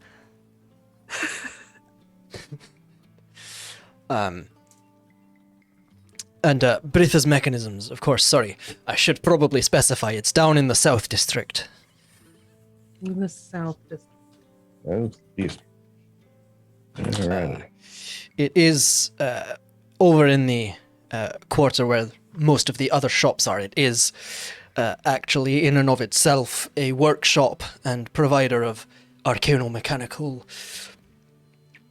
things. So, might be a bit of a point of interest for you, regardless. My interest has been piqued, yes. Excellent. I'm so interested. Lindsay just imagined finding a little mechanical dragonfly that Rip could surf along on top of. Oh, God. And now I want this. Ride of the Yeah, Valkyries Mira- as he just comes diving in on his mechanical like dragonfly. holding the reins in one hand, standing proud, little cape behind him. Mira pulls out her little mechanical dog as well and is like, oh, we have this guy who just You can get him fixed. no, Warden already fixed him. Oh, I that's thought. right. He Right? did, yes. At the school, yeah. Yeah. Mira moves his tail, which I'm assuming turns him on, and he goes, Wow. turns the dog on. Yeah. It's not making it any better, but sure. Yeah, gotcha. Looks his ear. I don't have a name for him yet, but he's with us too. She puts him on the ground. I see. I think I'll call him Basket. Adorable. And Cute. just out of curiosity, why? I suppose the name doesn't need to have a reason, but why Basket? I don't know. Yeah, as I said, you don't need to have a reason. I'm just She curious. like squats down, like full Slav squat, and is like, if you like the name Basket, bark at least once. Bark. There's Okay. Apology. a small pause, a whirring of gears, and then a little robotic bark. Yeah, Basket it is. Mira and Basket. Look at those cute small paws there. He's so cute. I love him. He This is backflips. given to me. Ah! I love him, Your Honor. Well, if that's everything, do please feel free to take the nutrients and the speed juice and make your way back out into town. I do believe I'm coming up to my next appointment, unfortunately. I'm so glad you could fit us in since you didn't seem to have an appointment for us, but we just got penciled in real quick, so it's very appreciative. I second that. Yes, there was technically not supposed to be any appointments for this part of the morning, but it had been reported by the guards and the clerk that you came on official business, seals, letters, so I thought it might be Charisma. best to see you. Mhm. Oh yeah, we definitely had a letter. And a seal. All right. Well, it shall was we, seen by my shall clerk, we so- retire? Retire to the South District, perhaps. Yeah, let's go! Thanks for the nutrients and the speed. That's quite alright. Try not to get yourself killed. Shall do my I best. make no promises. So, you exit the citadel. It's now probably kind of mid-morning, I imagine, getting towards early afternoon. The town is starting to get a little busier, people going about their daily lives. What would you guys like to do? I assume go to Breatha's mechanisms. Yes. Yeah. Okay. Yeah. You head down to the South District, and through the growing more and more bustling shopping quarter, as he had described it, of this district.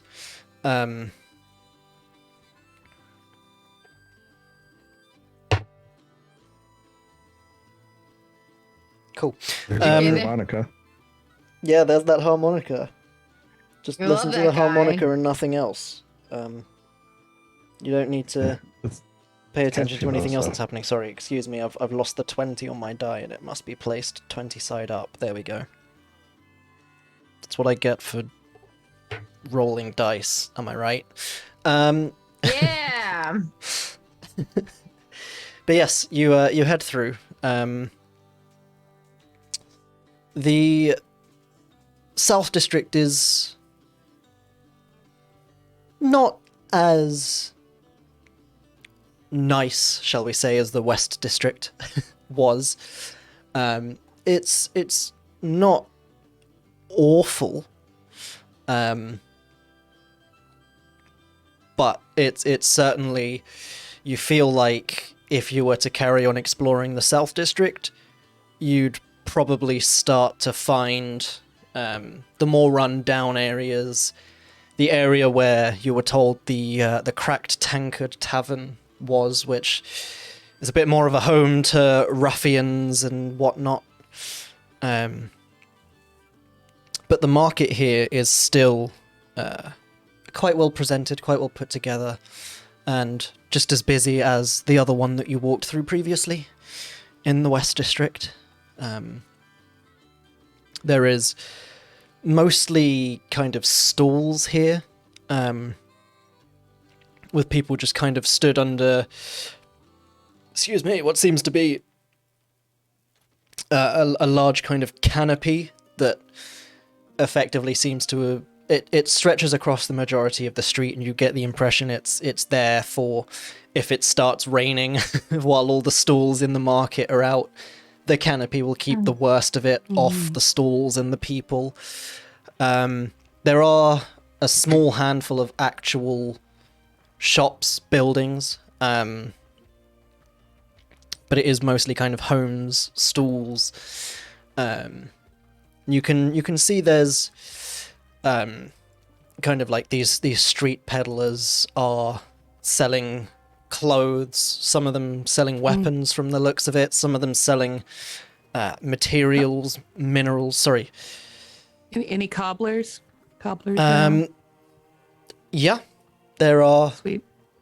a handful of clothes makers. You do see one stall that just has kind of like a 4-tiered display with just shoes. Okay. Oh my god, shoes. They're very much kind of like, you look at them and they are workman orientated, effectively. They're not necessarily the fanciest or the flashiest, but they look sturdy. That's what we want. We want sturdy travel boots. Yes. And you can just see kind of sat next to the stall is quite a... at first you think it might be like oil slicks, but then kind of looking at some of the shoes you realize it's probably shoe polish. Covered halfling who just seems to be kind of sat there staring into the middle distance and just kind of itching the side of his nose. And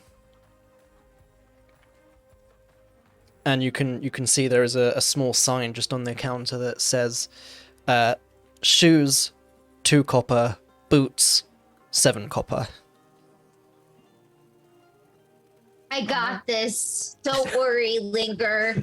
I'll have your finest boots for my friend here, Linger, who had to walk so much because I didn't leave her a note.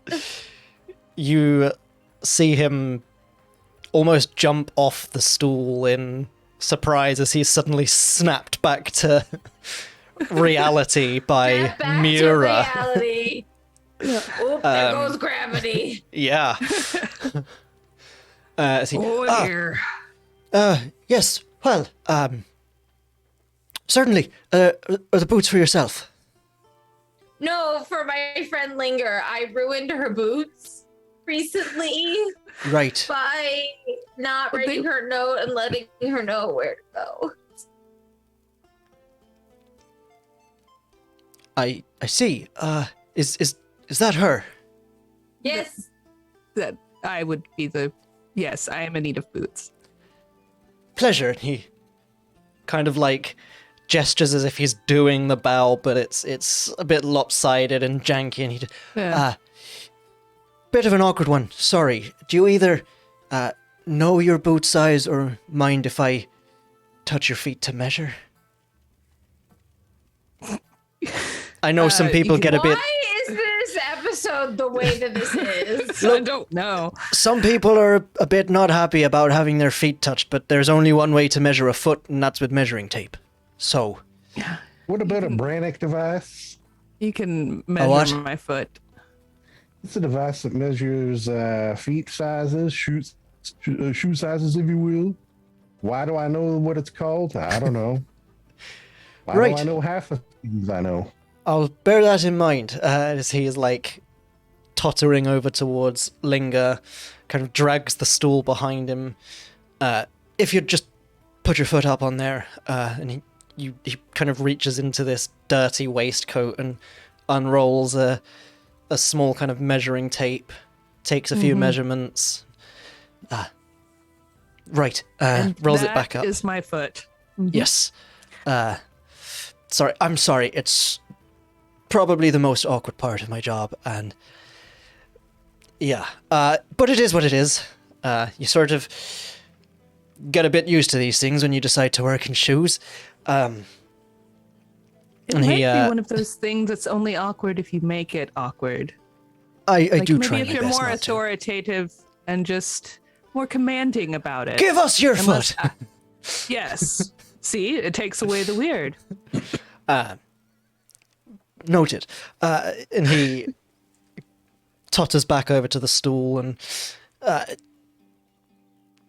these and kind of picks up a pair of boots. They're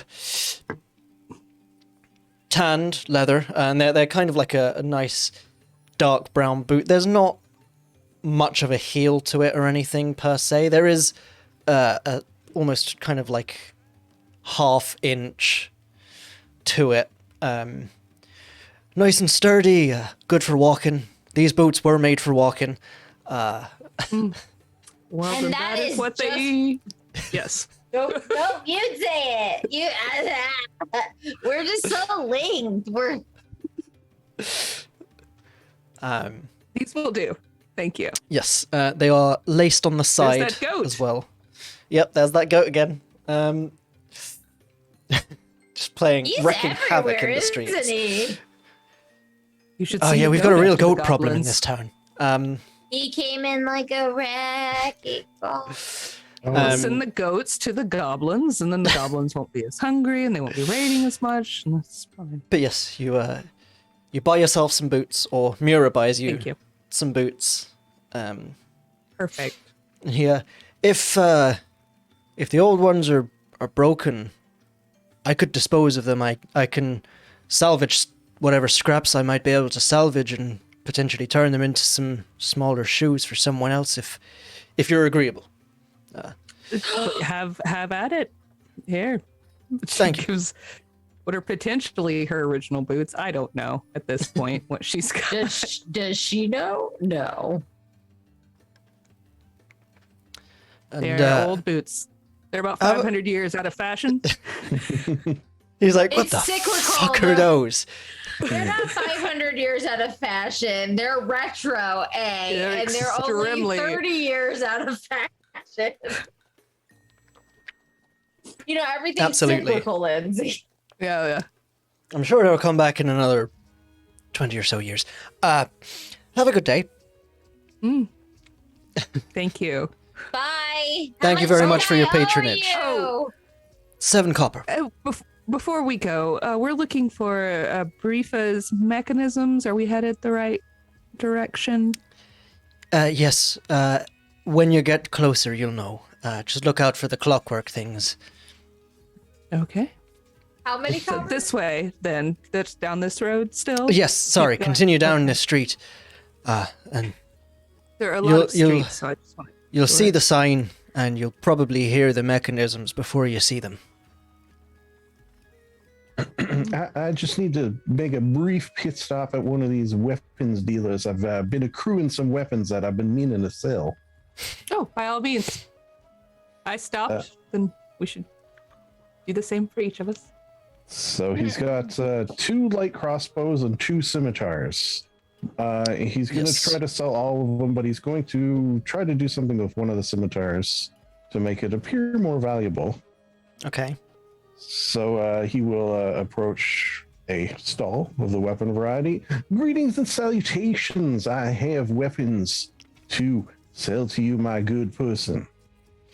It's a pretty well built female tiefling from the looks of it. With you can see kind of like these almost glowing runic tattoos across her arms, an eye patch over her left eye. The tail kind of whips as you come close, and she just... And I might have some too, if you're looking. Well, stranger things have happened.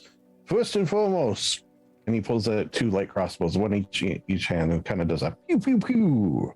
2 light crossbows, like new, and puts them on the table. She picks them up, inspects them with her good eye. All right. Decent enough condition, I suppose. Thank you. Is it just them, or you got something else? Well, I'm just curious what you would give me for them. They come with bolts or just the crossbow? Yeah, I do have bolts. Because How that many changes bolts? things. Yes, I have 20 bolts. Here you are. All right. 10 per, if my math is correct. We'll say for the crossbows. I'll give you 25 gold. Sold and sold. Here you are. Now Excellent. for my next item is this fine but relatively mundane scimitar, and he'll hand that over. And she kind of tests the balance. All right. Anything Yes. particular about it, or just a crossbow? Scimitar, sorry. It's early. This one, although finely crafted, is just a normal scimitar. All right. She kind of runs a finger along the edge.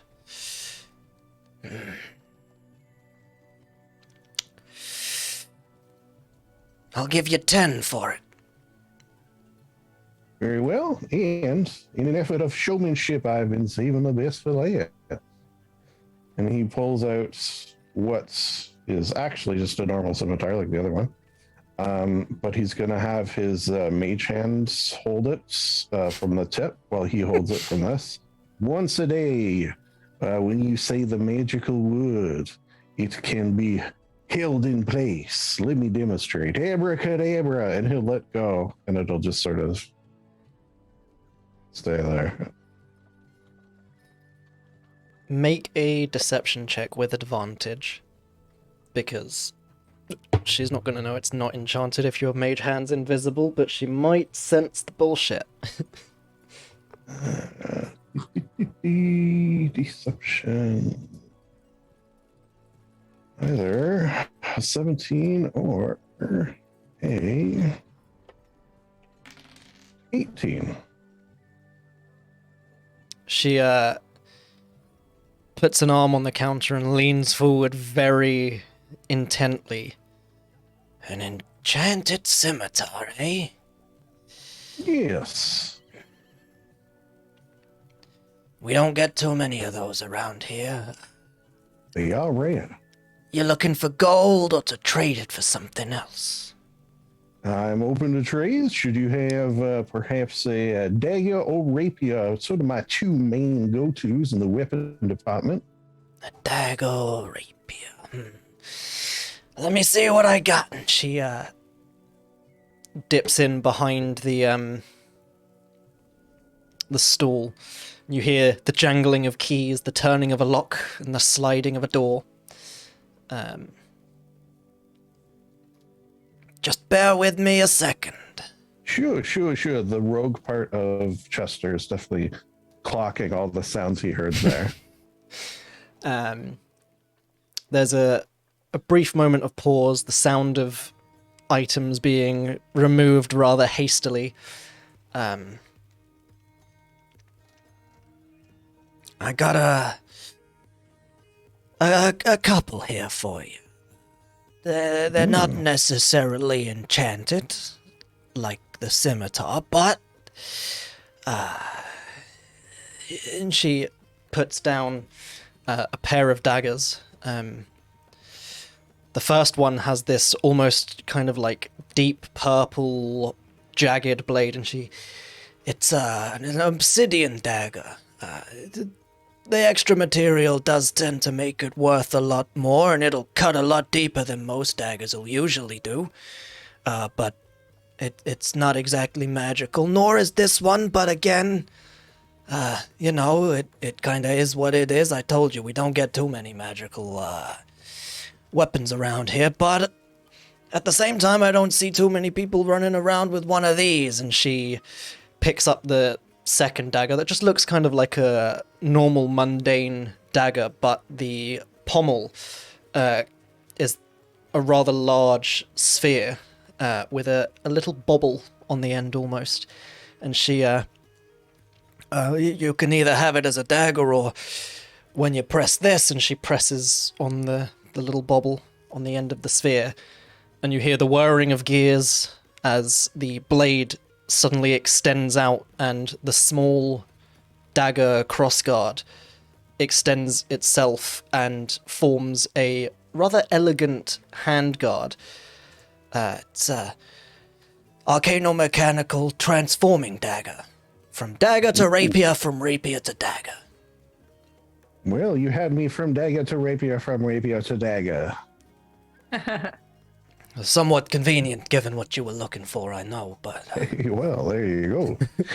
I was just thinking, you could use this scimitar as an display object, and maybe the magical weapons will start pumping through your stall here, and you'll become known for that sort of thing. Much higher form of clientele, as you can imagine. Perhaps. All right, so what are we thinking money/trade-wise? Scimitar for this dagger/rapier? That sounds good to me. What's the 35 gold for the other scimitar? Okay. I thought you were going to good. say 35 gold on top of what I was just giving you with the dagger. Whew. No, the 35 for the two crossbows, the bolts, and the other scimitar. And you got yourself a deal. As do you. And she reaches back below the counter, pulls out a small leather purse, just kind of opens it up, checks inside, scoops out a handful, reaches back under the counter, tightens the strings, and slides the bag towards you. A good day to you, and should I have more weapons, which I tend to accrue as I, go about my business, I shall return. And a good day to you, too. And then he Fucking thinks to himself, scimitar, holy shit. And then he thinks to himself, oh shit, I can't really return here, can I? Cool. So, with those sold, and another goat passing, why don't we go ahead and take another break as you make your way down the last stretch towards the Bertha's mechanisms. Bertha? I can't even remember what I said. Brefa is what I've got. Brefa. Yes, Rafa. it's Britha. Brefa. Said with a very thick dwarven accent that makes it hard for people to understand what I'm actually saying with the stupid words that I use for everything. But we will return as you reach Britha's mechanisms in 10 minutes. See ya.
we're back. Hello.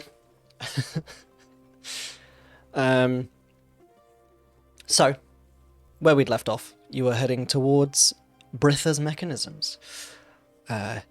You had begun to head down the appropriate street as pointed out by the halfling that you'd just been talking to. Chester, as you leave the weapon stall and presumably check the coin purse you were given the right amount of gold. It's all in there.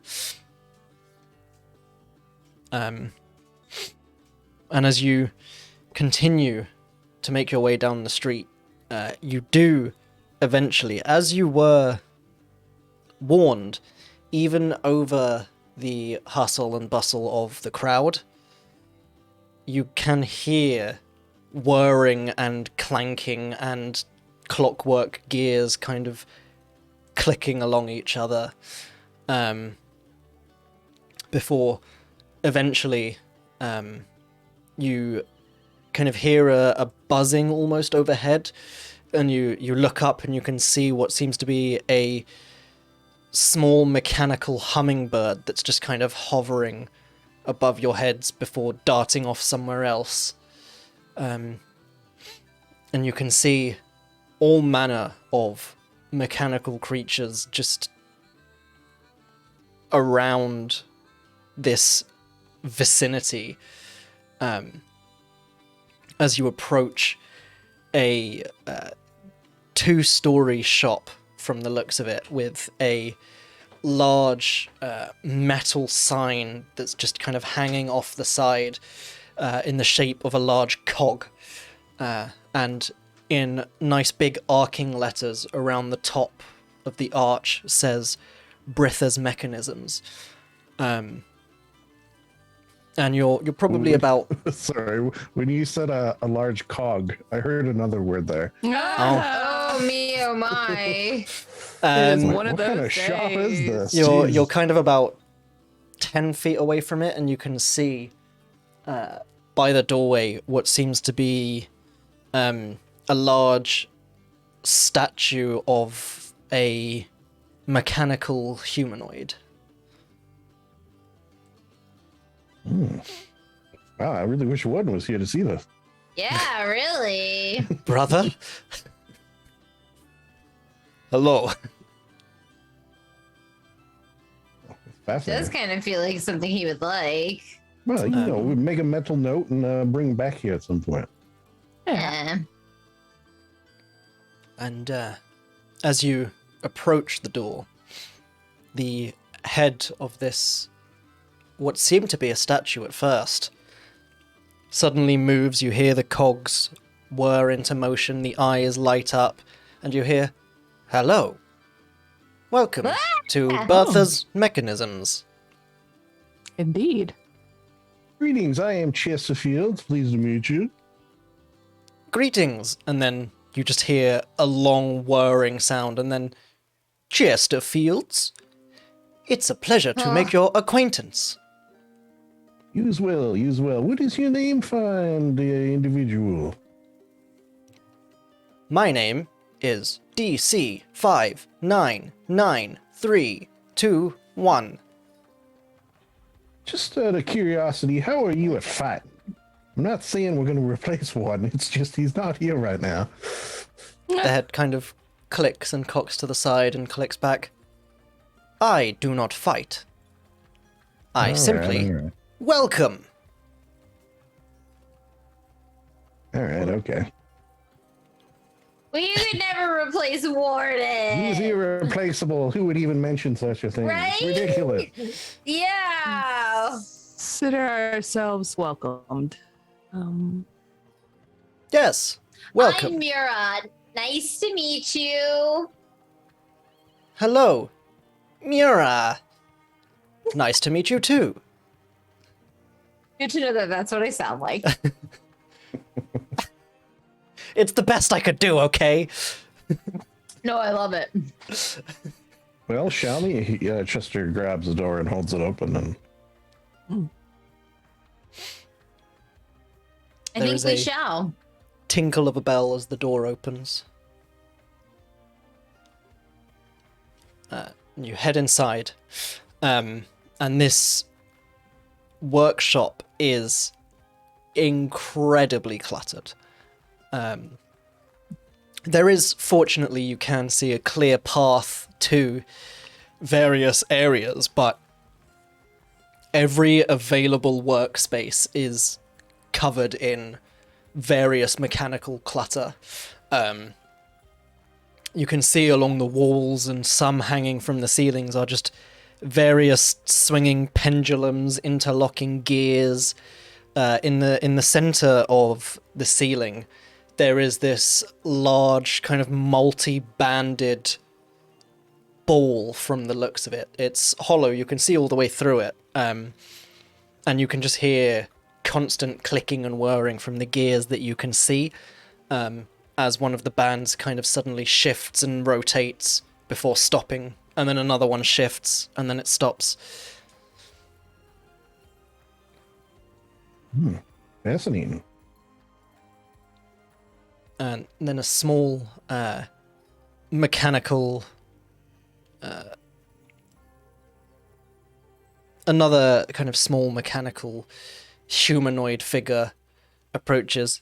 Hello, how may I be of service today? Hello there. Yes, we are here to peruse your wares, of course, but also looking to see if we can get a map of the sewer system, either for purchase or for copy and purposes. There is a pause.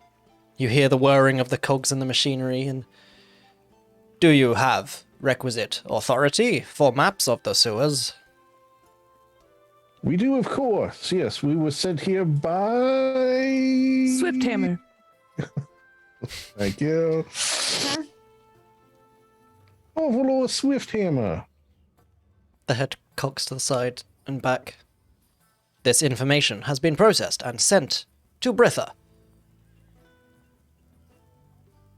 Just out of curiosity, how long between requisitions sent and Bretha's, I assume, in-person appearance does that usually take? You can find Britha behind the counter. Well, then why am I talking? Oh, okay, fine. I am here to serve and help. Yeah, very helpful. Thank you. If you wish He goes to up to the counter. peruse mechanical creations, Chester's just walking past. Yeah. Why am I talking to you? Jeez. Ah. You head over to the counter. Where's my description of Bretha gone? Where's she at?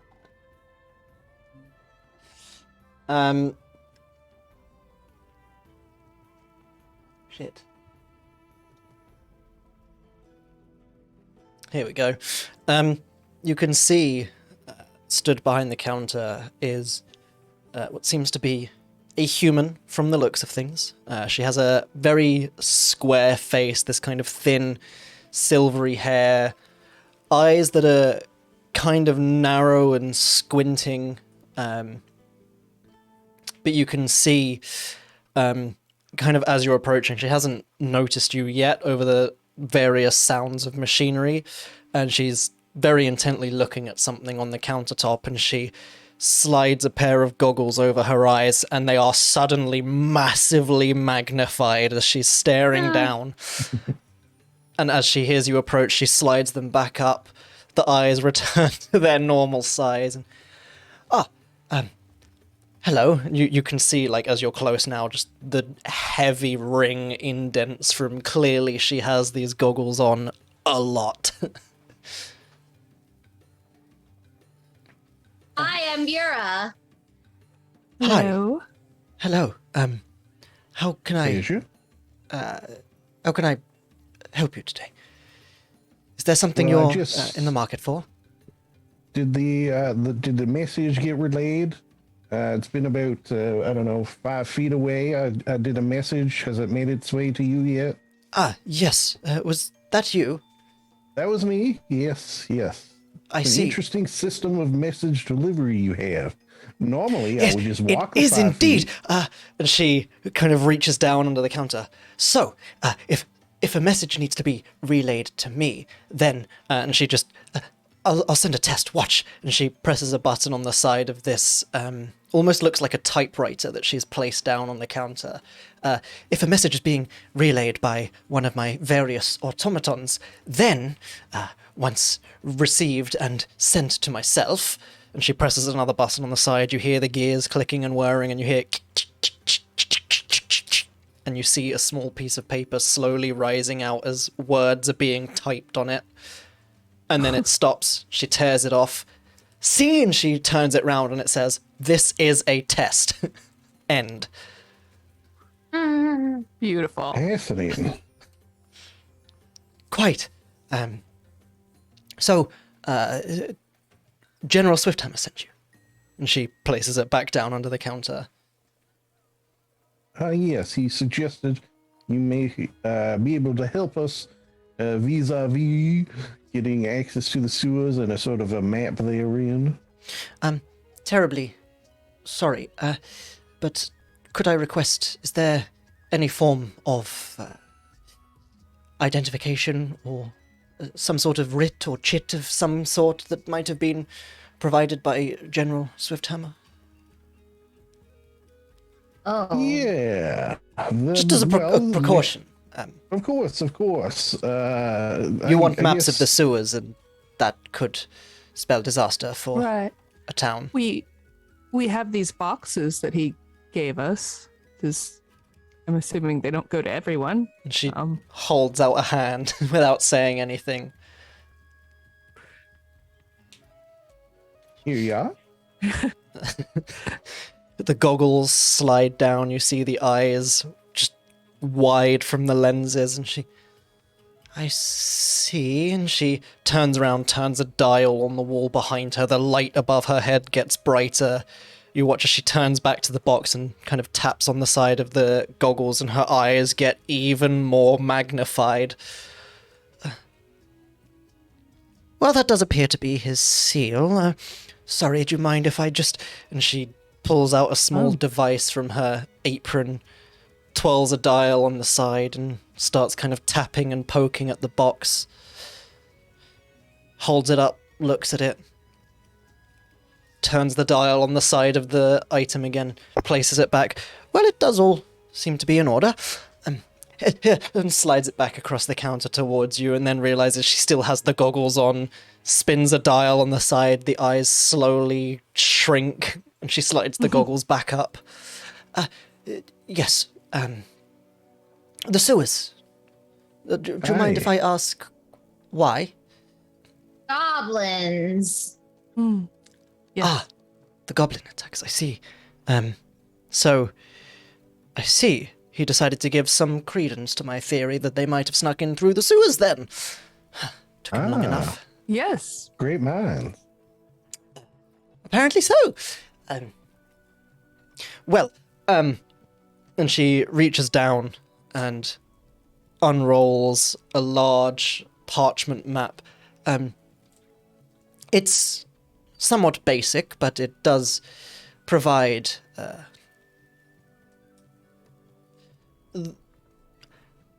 the roots of the pipes, shall we say. Well, not pipes. They won't let me install pipes yet. That'll come much, much later. But it does... it provides the route of the sewage pathways through the city. It's the tunnels and how they connect to each other. It's not the most detailed, as I say, but it's enough that the maintenance can find their way around. We're not starting from zero, so that is good.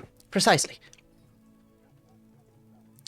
I would point out this area here, and she kind of taps just off the center. As you can probably put together, this is directly under the citadel.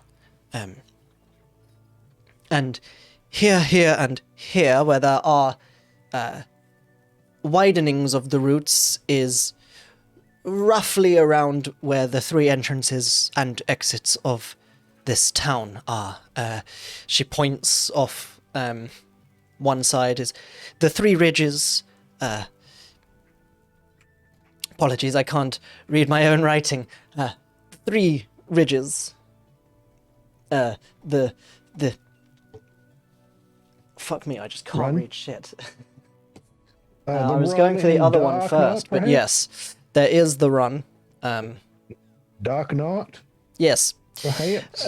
it is in fact the Dark Knot. I just couldn't read it. I've had to zoom way in on my map, which is now zoomed in for the entire stream.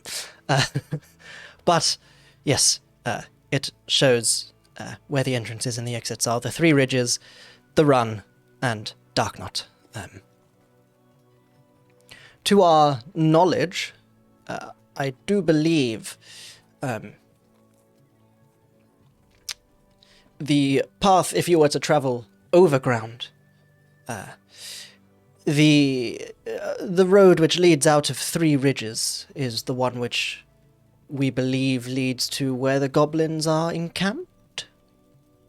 That was actually sort of going to be one of my questions, as it seems you have some theories of this Goblin Menace. Do you Yes. think perhaps investigating that area first might be the most fruitful? Well, I would expect if they are coming through the sewers, it's very likely they're not the sharpest tools in the shed. They would likely just go from their side, as it were. Build tunnels near them that they can access easily.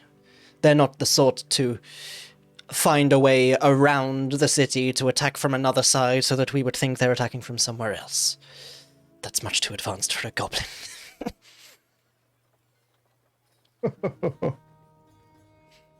Yeah, but we encountered a goblin that had magic. Mm-hmm.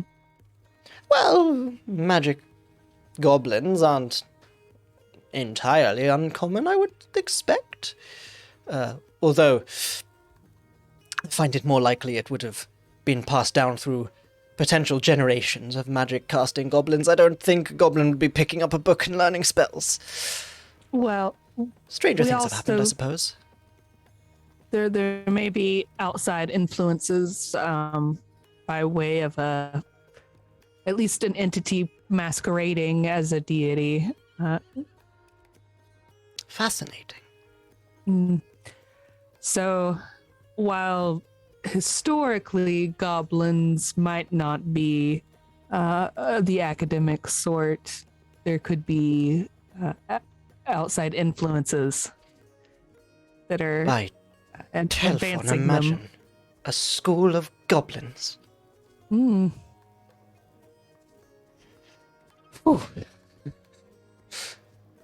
That's quite a terrifying thought. Purely just a room full of goblins in a school uniform sat behind desks.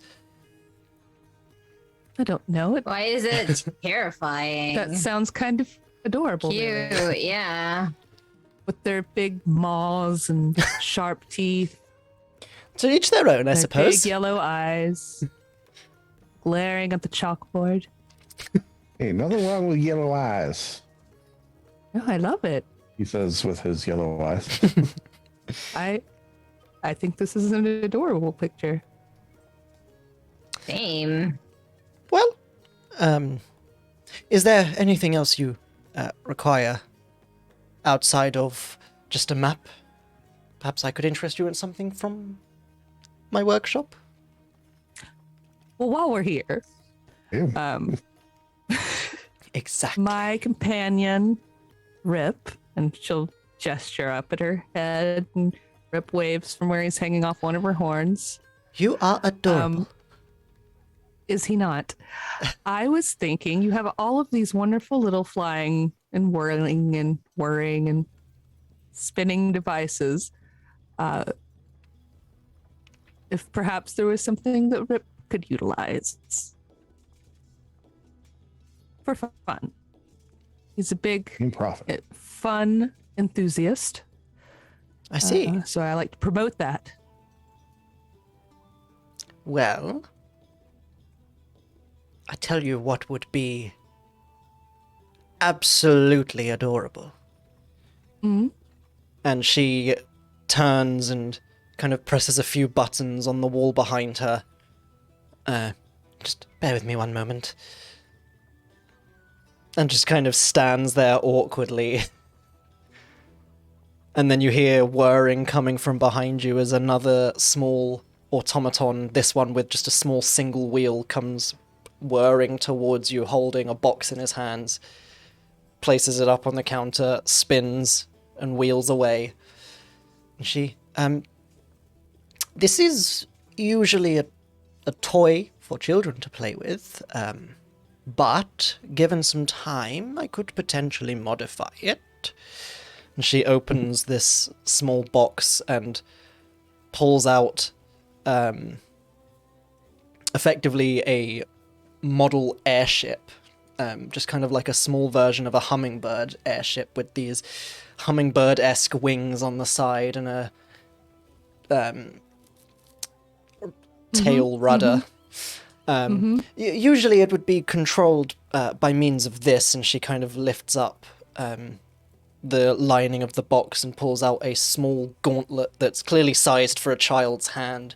The magic in the gem is linked to the magic gem in the airship. I call it the power glove. And you can control... Wow. You can Are you control... proud of yourself? I am, because I just came up with that on the spot, okay? I have no notes about power glove airships, so yes, I'm proud of myself. You can control the flight of the airship using the glove, but I see no reason I couldn't remove the gem and make it entirely mechanical and have it pilotable by Rip, did you say? Yes, that would be perfect. Perhaps... Yes, I mean, and she kind of holds it up for you to see. It's a almost perfectly working replica of a hummingbird, so it does have a captain's wheel, which is connected to gears. I could leave Rip here with you to help you work on it if you would like. Rip, would you like that? Of course, Rip is like, fuck yes, I'd like that. If you're okay with leaving him, I do have my automatons for help. I wouldn't want to deprive you of your precious companion. But I'm sure we could have all sorts of fun together. I think I'm gonna let him stay here this time. We're gonna come be back down in and the he's in like a sewers, power suit. Yes. He needs a little bomber jacket and like a mech suit. Absolutely. Oh my God, amazing. Yeah. The airship just drops the mech suit with him inside. Terminator music. Hits the ground with a 3-point landing. Looks up with his little skull, mouse skull face. Little grappling hooks. That's way in the future. We'll work on that. Yeah. For now, Rip airship. is my baby. Love she it. just, well, and she extends a finger out towards Rip. It is a pleasure to be working alongside you. Shakes the finger and bows. And somewhere he's gotten a tiny pair of goggles and he slaps them on, snaps them in place. Excellent. Ready Eye to protection is key. Tiny thumbs up. Well, I will get to work on this, and I will let you know the cost on your return, if that's all right. Perfectly fine. Excellent. Is there anything else anyone would like? Perhaps some sort of I would arcano-mechanical device to get rid of that goddamned goat. I would just like to tell you that this particular store is quite a feat, and I had a sort of an eccentric uncle who everyone was forced to call him the Contraptionaire, and he specializes in sort of contraptions of all shapes and sizes. And this has really brought me back to those fond memories. And I thank you for I'm that. glad I could do that for you. Well, best of luck in the sewers. You might want, actually, now that I think of it, and she reaches down under the counter and pulls out 4 or 3 small boxes, because there's only 3 of you. We often provide this to the maintenance workers. It's a pair of filtration plugs for your nostrils. Oh. Thank you. So Let's It- try. won't necessarily help with any bad air down there, but it will certainly help with the smell. I was thinking of bringing off a little bath bomb, maybe sticking it up there, but this is probably better. I would not recommend placing anything effervescent up your nose. Or bombs, for that matter. Well, Or they're not, bombs. not really bombs. They're Good. They are they da are bomb. effervescent, You'd though. be surprised how many people have thought the other way round and created bombs to drop in baths and had to be scraped off of walls and floors. Well, it seems like such a bad idea as a. Well, you'd know think what? so. Yeah, you would. Well, if that's all I'm able to help with on this occasion, we'll see what requires doing to the airship, and I'll add the cost of the map onto that. And she rolls up the map, places it in a wooden case, and slides it towards you.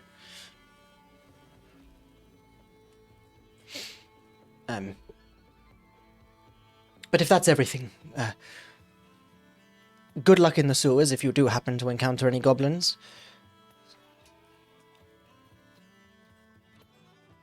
Oh, and if you encounter any of the maintenance crews, you might need to show them this.